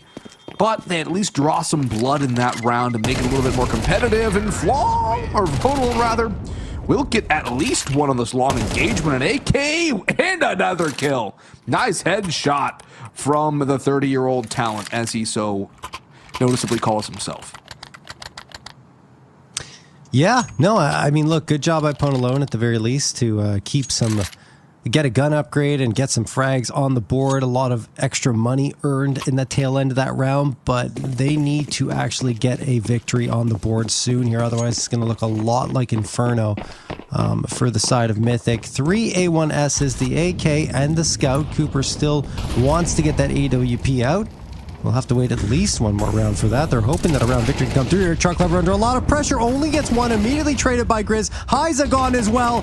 Here come Marsborne storming into B. They did it successfully a couple of rounds ago. They're looking to do it again. And Flom, without a response there, makes it so difficult for Coop and Pone alone. And Pone alone just got ahead of it. He's saying, look, I got to try and find something before Coop arrives. And he gets nada. Cooper alone.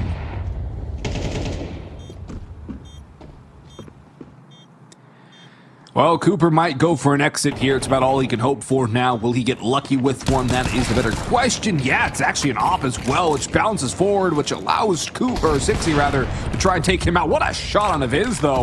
As Sixy's right around the flames, smoke goes down. Cooper's going to back away. Sixy popping through the nade right there. Takes him low, and Cooper finishes the job.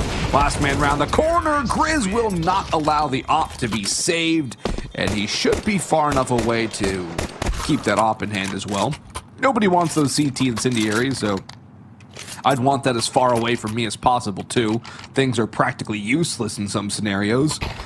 And so, Marsborne get their extra, but Cooper does some good economic damage, taking away 3 players on the exit. Doesn't save the op, but at least it forces the reinvestments out of this T-side economy, which is now not allowed to grow out of control. And a double op setup comes out instantly for Mythic here. On a map like Overpass, it can work, but it's a very, very bold move. Yeah, Wolfie gets the opener on Truck Lover, though then Chop finds Polo, and they're just charging in now. They've got a lot of confidence built up, and there's the flashes. Chop looking for more fights. 2 players bumping heads here for Mythic over in Pit. That's not going to help things, and yeah, pathing isn't good. Comms look a little bit sloppy here for Mythic, and they lose all the bodies before they can even get a frag on the board for themselves. Cooper trying to keep the AWP alive, but that'll do it. One little detail I liked from the previous round, though, from Marsborne is the way they exited out of Monster Tunnel, because oftentimes players are kind of a little scattered, usually a little more lined up as they're moving through there, but they were side by side. So you kind of force the player to take one fight and then needs to transfer for the next one, and that just couldn't happen for Truck Lover in that instance. And afterwards, Marsborne overwhelm. And in this case, well, they don't even wait for that to come through. They just charge into the B site and take the fights immediately. Mythic have nothing that they can achieve here. No recourse, and another 5-0 start for Marsborne in the latter 2 maps of this best-of-3 series, an elimination matchup. The lower bracket of the last of the ECL Cups for Season 50, John. Yeah, we still got the regional finals coming up, right? But this is the last chance for a lot of these teams to rack up some VRS points. For most of these teams, there's only 4 spots available in that regional final. Exactly. And if you're a team like Marsborne, I'm not sure what the calculation is, but surely losing this will destroy your VRS points. Yeah, that'll make it pretty tough. They'd go down 4 places if they lose this. Mythic, however, would go up 16, although that doesn't look likely now with another pick going the way of Wolfie and his op. Yeah, I was saying it before, like, it would be incredible for Mythic if they beat a team like Marsborne to move up the rankings, but, you know, at the end of the day, you have a team that's practicing hard and trying to improve themselves every single day, and on the other side, I'm not saying Mythic aren't practicing, they certainly do get some scrims going, but mostly focused on their streaming careers. That's the entire, premise of this team. So oftentimes they can pick up a map, but then afterwards struggle to really find the victories in BO3s like this, and reverse sweeps will often happen. Anyway, Truck Lover going to get the frag onto Viz. Down to a 4v4, 50 seconds left, and there's Sixy striking. Chop might be able to get this well into Heiza. Okay, nice dink from Heiza. Chop struggling for control. He calls on to Grizz to support him, and then he will take care of Truck Lover in the meantime, although Grizz is the one to fall in that situation. He's the one who was supposed to support. Anyway, round's over here, Boggs. Just like that, with a snap of our fingers, this one's done. Yeah, another great start, and just keeps on going for Marsborne. You mentioned how Mythic CT sides are a little lackluster at times on Overpass. It has proven to be the case here, as even the best case scenario is a 6-6 tie for Mythic, which is not a very likely one, as they'd have to win out of this half, as Marsborne are clicking on all cylinders. Everyone's getting frags, and 60's 9-1 to kick off the map too. He is putting in some work right now. But Marsborne really seem like they can do no wrong. And even there, you see Viz selling his AK, having Chop drop him, keeping the economy level and even.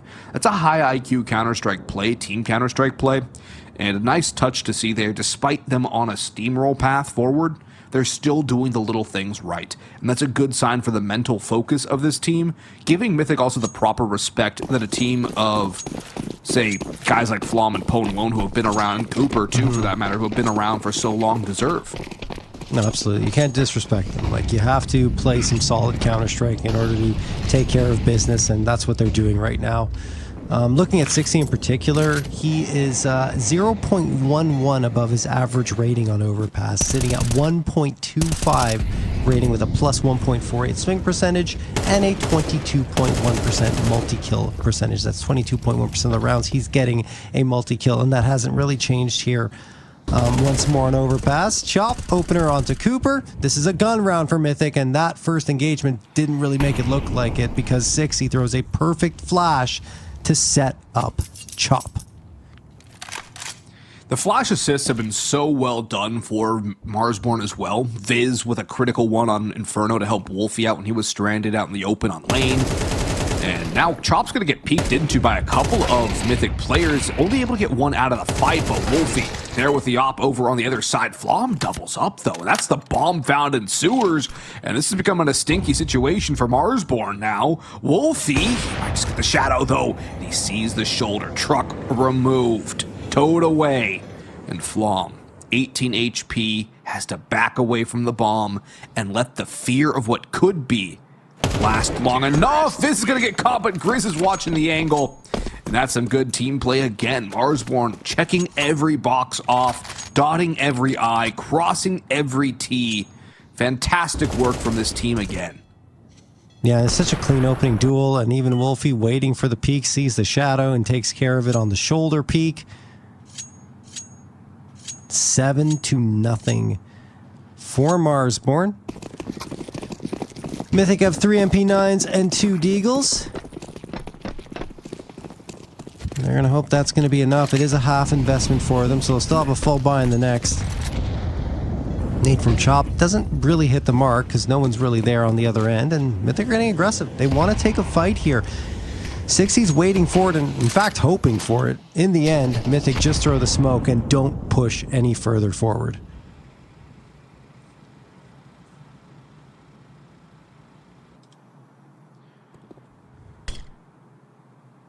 Utility slowly flying through from both sides. Flom goes for a peek.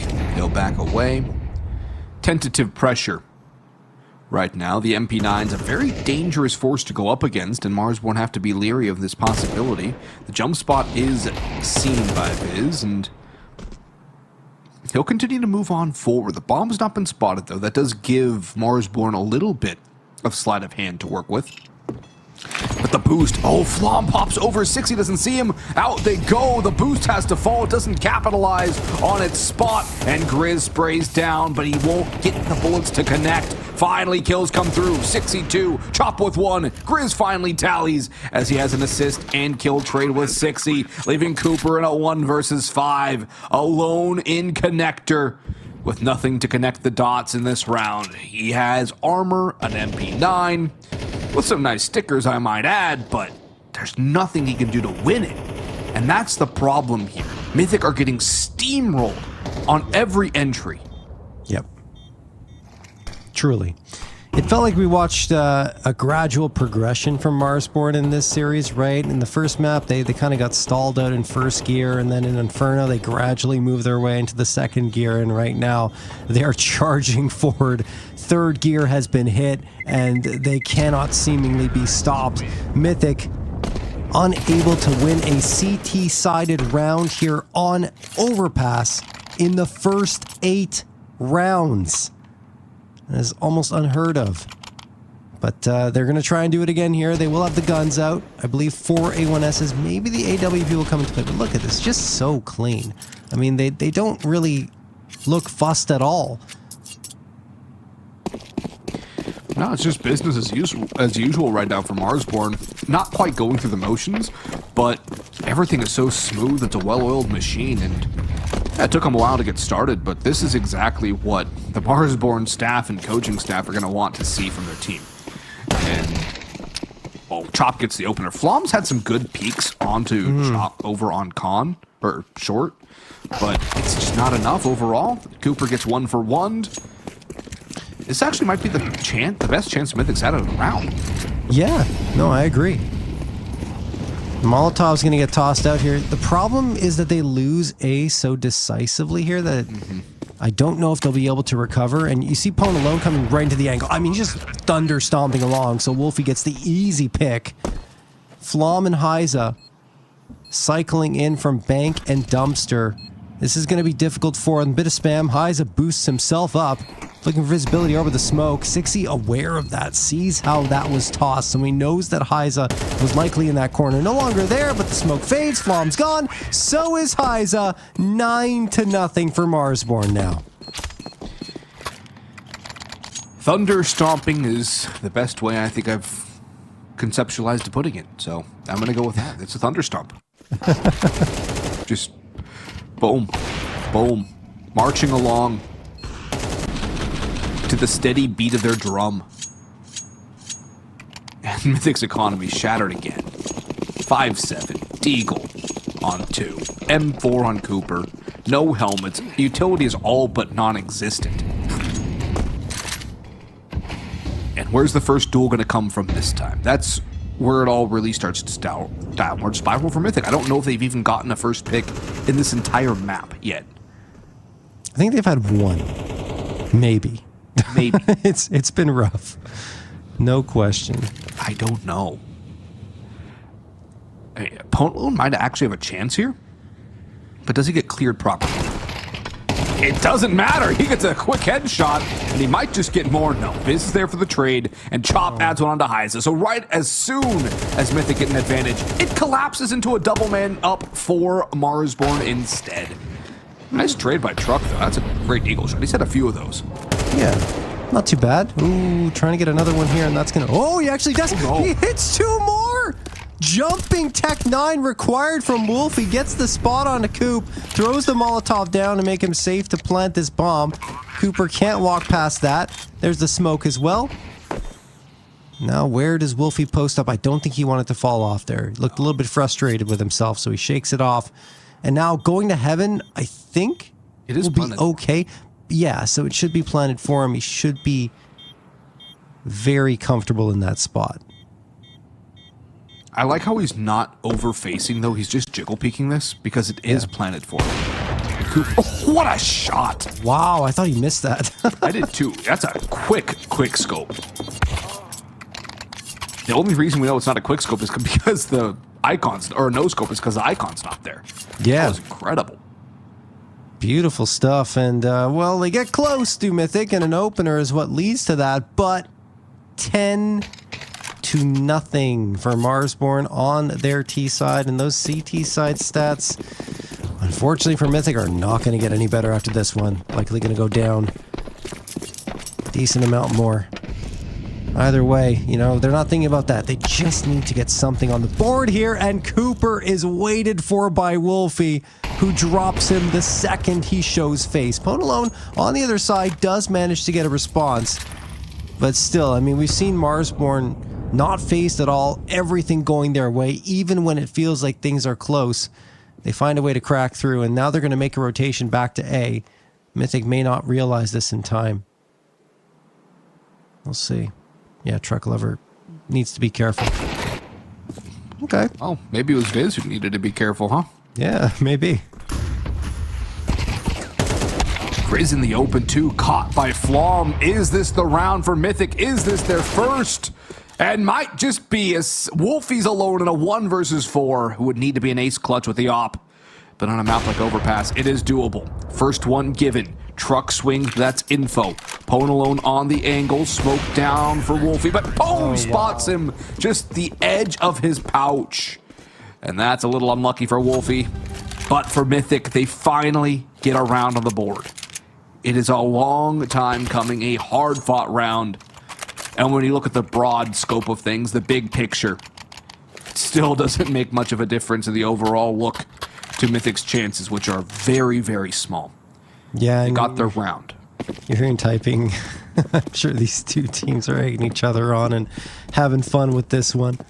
But yeah, round number 12. Yes, as you mentioned, Mythic finally do crack through with the round, but it's still going to be exceptionally difficult with Marsborne switching over to their CT side after this. Truck Lever gets one. There's another opener for Mythic. I think that's 3 in a row now. But Viz will get the immediate trade. Cooper through the smoke. No way. Wow. 2 for him. Viz and Wolfie erased. Chopped down to 8 and 60 at 63. 60 will still get one. Brings it down to only a man advantage for Mythic, but it looks like that second could be becoming a reality. Counter boost possible here. Try and get a peek on towards the B side. Cooper may be exposed over top of the smoke, but he reads it well. 60 knocked down and chops 8 HP. A non sequitur for the rest of this round. And Mythic should end this half with 2 straight victories. A 10-2 disadvantage, though, is such a tall mountain to overcome. Olympus Mons, which far exceeds any mountain on our terrestrial rock.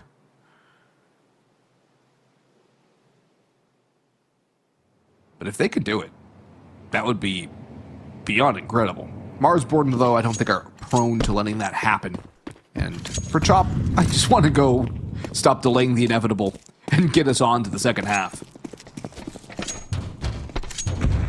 Is he going to get a free bomb plant out of that? He's going to get a free bomb plant, isn't he?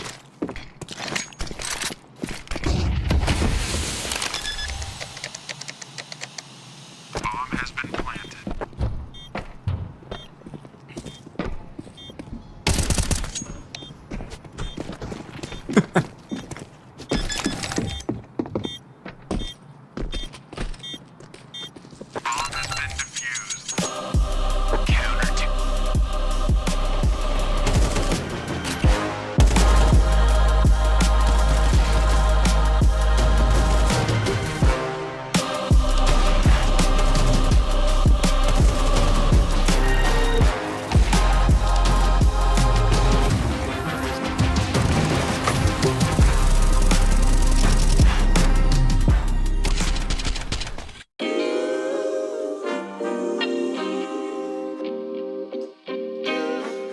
Sometimes you gotta pray for a victory. Yeah, I'm overzealous when I'm thinking about the cash flow. I never had no handouts, just came natural. I've been tested so much, all these wrestlers nice. All these different situations that I've been through. I seen pain trying to creep in through the window, but now I'm sliding through the hood in a benzo. You gotta separate yourself just to elevate. I keep some drink in my cup to see through the hate. Sometimes on the road to glory, you gotta press the brakes. I got a lesson plan for all my past mistakes. I swear I'm proud of all my best and my worst days. Proud of all my feet when I touch the ground. Front of 8 at Beijing, man, they know the sound. I know I made mistakes, but my mama proud. Fans scream my lyrics out in the background. They ain't know me then, but I'm hot now. They say life's a gamble, you gotta roll the dice. I risked a lot of different things just to live this life. When you down bad, you gotta pay the price. I've been through hell and back just to live this life. They say life's a gamble, you gotta roll the dice. I risked a lot of different things just to live this life. When you down bad, you gotta pay the price. I've been through hell and back just to live this life. I'm faced with a lot of different choices these days. Do a rock and roll, Lex account a blue face. The whole world know my name off a mixtape. I still got the same brother since 6th grade. G-Wagon red seats, we on Biscayne. Trips to the Florida Keys, we imported these. Thanking God for the life he afforded me.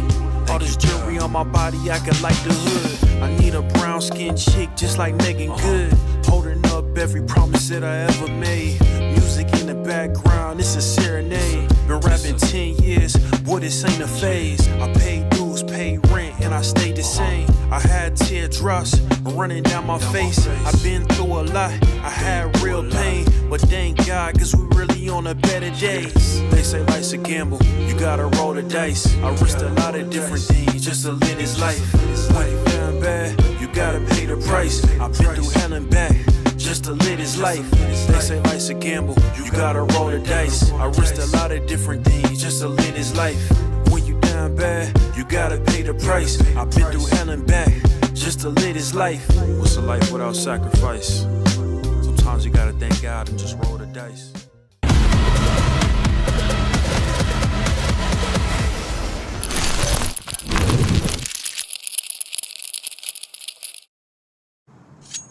All right, we're back here. Second half of action. Marsborne have a crazy lead. They only need 3 more rounds on their CT side of Overpass to end this series and advance forward in the lower bracket.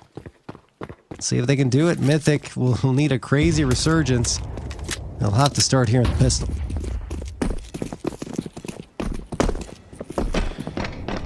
Well, Marsborne's been all over the pistol rounds the last 3 of them, so it's going to be a lot for Mythic to try and overcome.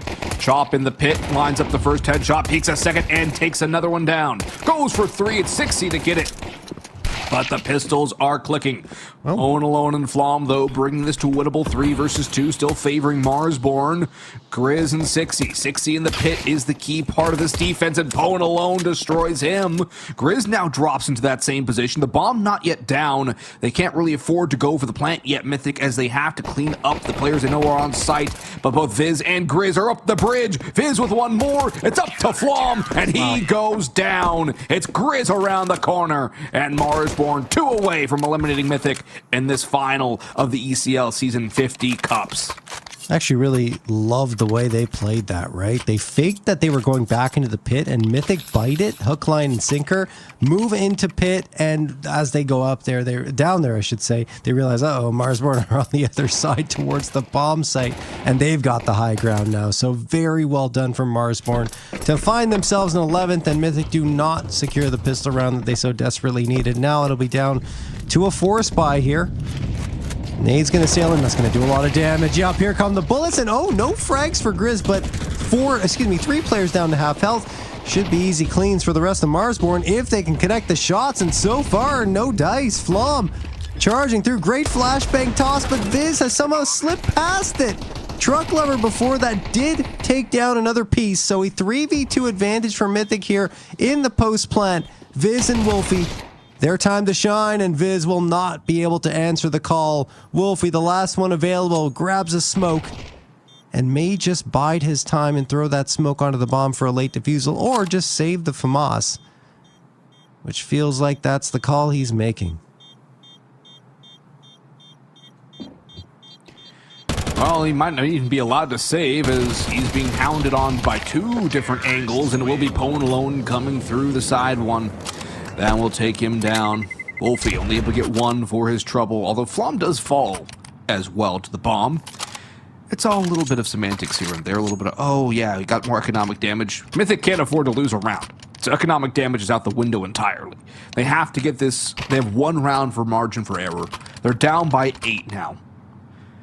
It's all about becoming a wagon and just rolling downhill. And Marsborne are going to try and stop this with a couple of scouts, 5.7s, and a P250. Armor on the pistols. And a tag 'em and bag 'em might just be what they need, although it's not a very likely round to win. They were in a double eco scenario anyway, so might as well do what they can with these guns and give it a good shot. Maybe a little bit more of the old college try. We'll see. If they can upgrade to a couple of rifles, things will turn, and probably for the worst for Mythic's sake. And Viz at least gets 1 tag done, so that's something. Yeah, I mean, a bit of a knife there to Flom's back by Pone Alone at the beginning of the round, so that's not helping matters. But that being said, Mythic still have the firepower advantage and the man edge here. Wolfie could get spotted by Pone Alone if he's not careful with the way he peeks towards bathrooms here.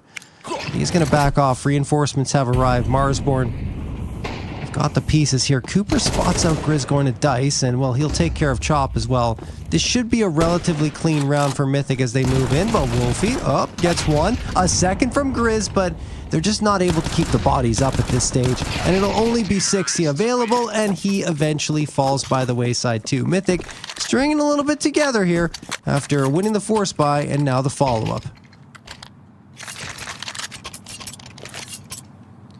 This will be the full eco now for Marsborne, allowing Mythic to claw one more round closer to tying this up and either taking this in regulation or shipping us to overtime. Got the nade for Sixy. That's it. Do some damage, death ball out, and they'll run into a couple of players. Flom's got a counter to this, though. His grenade does a little bit of damage. Mac 10 will do more, but he only gets one kill. And Alone has to retreat from the onslaught of players flying his direction. One more before he'll drop flames as cover. And Sixy tests the fire, burns his toe, and backs away. Truck, though, up con, takes a dink, is still around to fight. Yeah, needs to bail. Cannot get caught out. Don't give a free AK over to Marsborne. The Mac 10's one thing. The AK, though, don't lose that. Looks like it'll end the way it should, though, with Mythic taking the round. Sixy and Wolfie just hunting for one more kill, hunting for an upgrade. They'll find their way into a choke point. Sixy, gun down, leaving Wolfie stuck at the bottom of the ladder. He will not be killed with the Mac 10. Small consolation there. And now we're only 6 rounds apart between these two teams, and Mythic have equaled their tally on the prior map. There we go. Didn't think it was going to happen with the way this one started. Being 10-0 in favor of Marsborne. But 5 of the last 6 going Mythic's way. Now, though, the opposite in Wolfie's hands. And that is a dangerous customer on Overpass. With the big green. 3 A1Ss in the M4 round at the buy. Mythic do have enough money to absorb a round loss here. They just don't really have the rounds to really back them up if they should lose. Although, there goes Pone alone. Well, he doesn't win the fight. Just realized Sixy's the one who take care of him. 5v4 in favor of Marsborne. Flom has made his way through connector and could actually strike here onto Viz. If Viz is not careful, he's wary of something, and I think he saw the shadow. He did. Viz takes care of that. 5v3 in favor of Marsborne. Mythic continue to try and take ground here towards A, but it feels like all of their approaches are really individual. There isn't much cohesion to this approach. No, that's the difference when you look at Marsborne. Everything had a piece to it, as Viz will win the 1v1 against Cooper. There were team flashes, coordinated peeks. There was a game plan to the pushes. It wasn't an isolated incident, as, again, we see Heiza just walk out short. There was no real end goal, no coordination, no game plan for Mythic, and they get stopped 1v1 in the duels. I mean, every so often, you have to win some duels to win a round. I mean, you're not going to win a game of Counter-Strike without getting kills. It's like saying you're going to win a hockey game without scoring a goal. You have to score. But there has to be something more to the overall game plan. You're not going to rely on a breakaway to score your goal every single time. There has to be something that starts at a battle down low, a backdoor pass. Mythic's had none of that. It's just been going for stretch passes, home run plays, and trying to find a way in without any support. Indeed. Yeah, Mythic, well, they're at the end of their rope. Need some really crazy heroics here to keep themselves in it. At least they're going to have AKs to fight it out with. Best opportunity at success here. Only a couple of pieces of utility missing. That's on Flom. Timeout expires. Marsborne wanted to talk things over there. Surprised they call it being up by this much, but I guess it hasn't necessarily trended in their direction lately, so I do understand it. Somebody ran to the bathroom. Really? It could be that, too. Okay. I think that's a little more likely than calling an actual timeout at this stage. Yeah. Oh, I thought you meant in the round. Yeah, that makes sense. But anyway, Heiza's going to get spam through the smoke. Spam through the wall onto Sixy. 5v4 in favor of Mythic, and now a 5v3. Marsborne need a frag in response, and there's one, but only one. Mythic trying to keep hope alive for themselves. Viz trying to rip that one away. He will get torn down himself by Pone alone, but it is a 1v2 and a winnable one for Wolfie as he comes through with the AWP. Walks on through the smoke. It's going to be a tight fight against the player in jungle. Spots out Ponalone. I don't know if Ponalone saw Wolfie up in heaven, but he's going to back away. There's no reason for either of these two to peek. And these are a pair of veteran players that are left alive. I think you could say Wolfie's a veteran at this point in his career too, but does not have the same length of career as Flom or Ponalone. So he's just going to go see what he can find and then back away. I think anyone's going to die to the bomb here. Both Flom and Pone should be safe. Never mind, they both die. He got him with the smoke. That's kind of crazy. Well done. Nice toss of the smoke. I mean, keeps them on the site. They think he's trying to get a defusal. And that one hurts a lot. He really pulled the rug out from under them there. And while they will get 4 AKs up, could have been 5. Instead, Flom has to settle for the Mac 10. Ay, ay, ay. In the meantime, Marsborne, they have the op saved over from Wolfie. 3 A1Ss and the FAMAS. So a better buy-up overall in terms of the firepower. Marsborne are looking to end it here now. They'd like to end it here. Mythic would very much like to extend it. But Wolfie gets the opener with the op, and he goes back for more. Double dipping, he's cut from behind. As Cooper will spray him down. A site control now available to Mythic as the rotation is a little late from Sixy. He's out at Optimus, popping through smoke. Takes a couple of fights and loses them without getting a single kill. Sixy finished his kill, finished off by Grizz, as Cooper is still low around the dice boxes. Viz moving through as well. Grizz falls. Viz there for the trade. And it's a 2 versus 2, but the bomb is working its way down towards Chop on B. Good rotation out by Mythic. They drew the players up from Marsborne, but Chop is in a decent that's not a good smoke. Smoke is not good at all, and Flom drops right into the waiting arms of Chop. That was supposed to be heaven smoke that Chop will just take advantage of. Isa does know where he is. It's a 1 versus 2, and Viz is low at 45 HP. That's the thing is, Chop's going to wait for Viz, right? Oh, yeah. And they'll be able to pincer in from both short and walk away. There's even a smoke here. Yeah. They're like, I imagine Viz is going to just check pit here. Yeah, okay. But Isa wins the duel. Chop, last one available, and Isa will extend this one even further. 7th round for Mythic, who refuse to say die. It's not in their vocabulary. It's not in their dictionary. I just flipped through it. Couldn't find it. Or a synonym, for that matter. Maybe I'll have to find the Mythic Thesaurus. But as it stands, Mythic continue to find ways to stay alive. They find ways to win rounds. And this time it's the individual effort of Isa, who over doubles his kills in that one round. I was going to say, exactly that. Insane. Like, he had 0 impact up to that point. He's like, all right, let's go. Okay. Hone alone caught off. Sixy doesn't grab the gun. Yeah. I think he's just too worried about someone else being there, so he decides that his life's more important than grabbing that gun. Flom Would this be the one?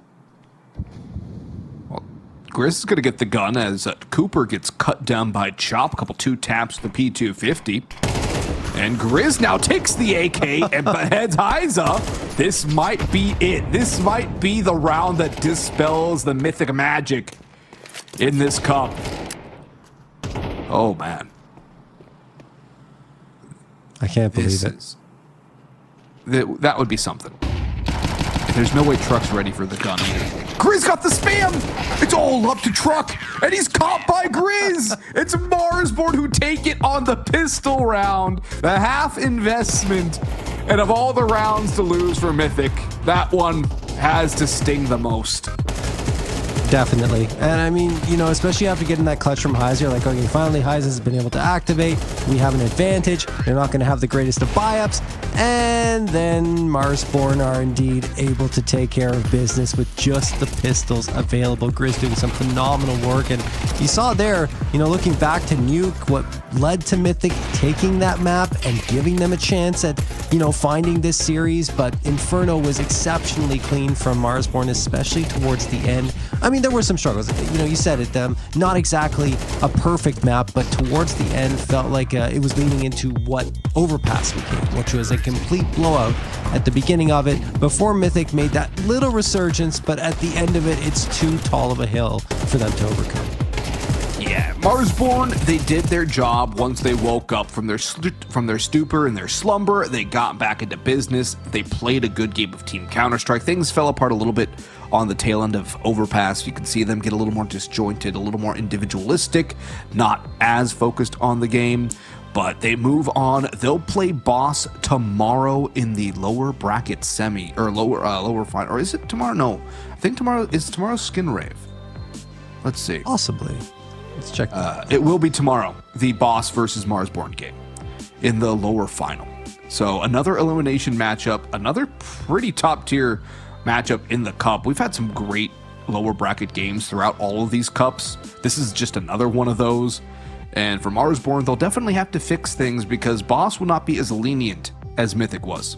No, definitely not. I mean, Boss have had their struggles lately, but you're absolutely right. I think it's still going to be difficult for Marsborne if they don't tighten up on the way they're playing. And I feel like maybe a little overconfidence hitting them here, right? Because they look at Mythic and they go, this is maybe not the team that is going to do anything to us. So they let it slip on Nuke, but after that, they really did tighten things up and ratchet things up quite a bit in terms of their pace of play. Anyway, that is going to wrap things up. We do have that lower bracket final coming up tomorrow, but for now, we are going to bid you a very good night, and we hope to see you tomorrow.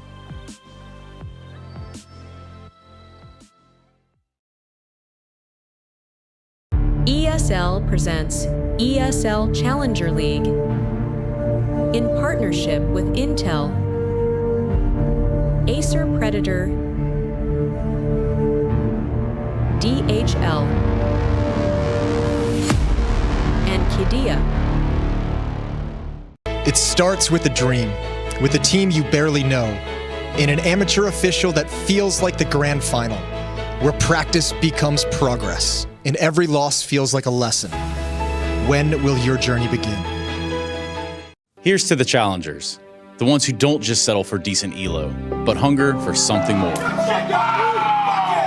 The ones who don't just queue for another match, but prepare for war. You can doubt them, overlook them, even count them out, but you can't stop them. Right now, I'm with Dupree, who I can see has got tears. While others play for fun, they play for legacy. This is ESL League, where challengers take their first step. Damn, guys, we almost had this. Thank God that's over. Bored of endless matchmaking? Take your first steps towards EPL, experiencing real strategies against teams of your skill. Learn more at fce.gg/EPL.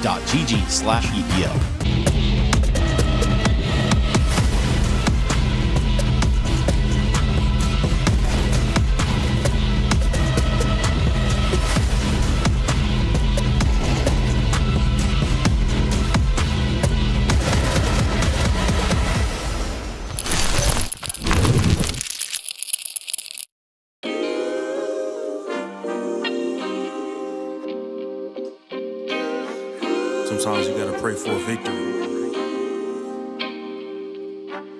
Yeah, I'm overzealous when I'm thinking about the cash flow. I never had no handouts, just came natural. I've been tested so much, all these wrestlers nice. All these different situations that I've been through. I seen pain trying to creep in through the window, but now I'm sliding through the hood in a benzo. You gotta separate yourself just to elevate. I keep some drink in my cup to see through the hate. Sometimes on the road to glory, you gotta press the brakes. I got a lesson plan for all my past mistakes. I swear I'm proud of all my best and my worst days. Proud of on my feet when I touch the ground. Front of 8 at Beijing, man, they know the sound. I know I made mistakes, but my mama proud. Fans scream my lyrics out in the background. They ain't know me then, but I'm hot now. They say life's a gamble, you gotta roll the dice. I risked a lot of different things just to live this life. It's life down bad, you gotta pay the price. I've been through hell and back, just just to live his life. They say life's a gamble, you gotta roll the dice. I risked a lot of different things just to live his life. When you down bad, you gotta pay the price. I've been through hell and back just to live his life. I'm faced with a lot of different choices these days. Do a rock and roll, Lex account a blue face. The whole world know my name off a mixtape. I still got the same brother since 6th grade. G-Wagon, red seats, we on Biscayne. Trips to the Florida Keys, we imported these. Thanking God for the life he afforded me. All this jewelry on my body, acting like the hood. I need a brown skinned chick just like Megan Good. Holding up every promise that I ever made. Music in the background, it's a serenade. Been rapping 10 years, boy, this ain't a phase. I paid dues, paid rent, and I stayed the same. I had teardrops running down my face. I've been through a lot, I had real pain. But thank God, cause we really on a better days. They say life's a gamble, you gotta roll the dice. I risked a lot of different things just to live his life. When you down bad, you gotta pay the price. I've been through hell and back just to live his life. They say life's a gamble, you gotta roll the dice. I risked a lot of different things just to live his life. When you down bad,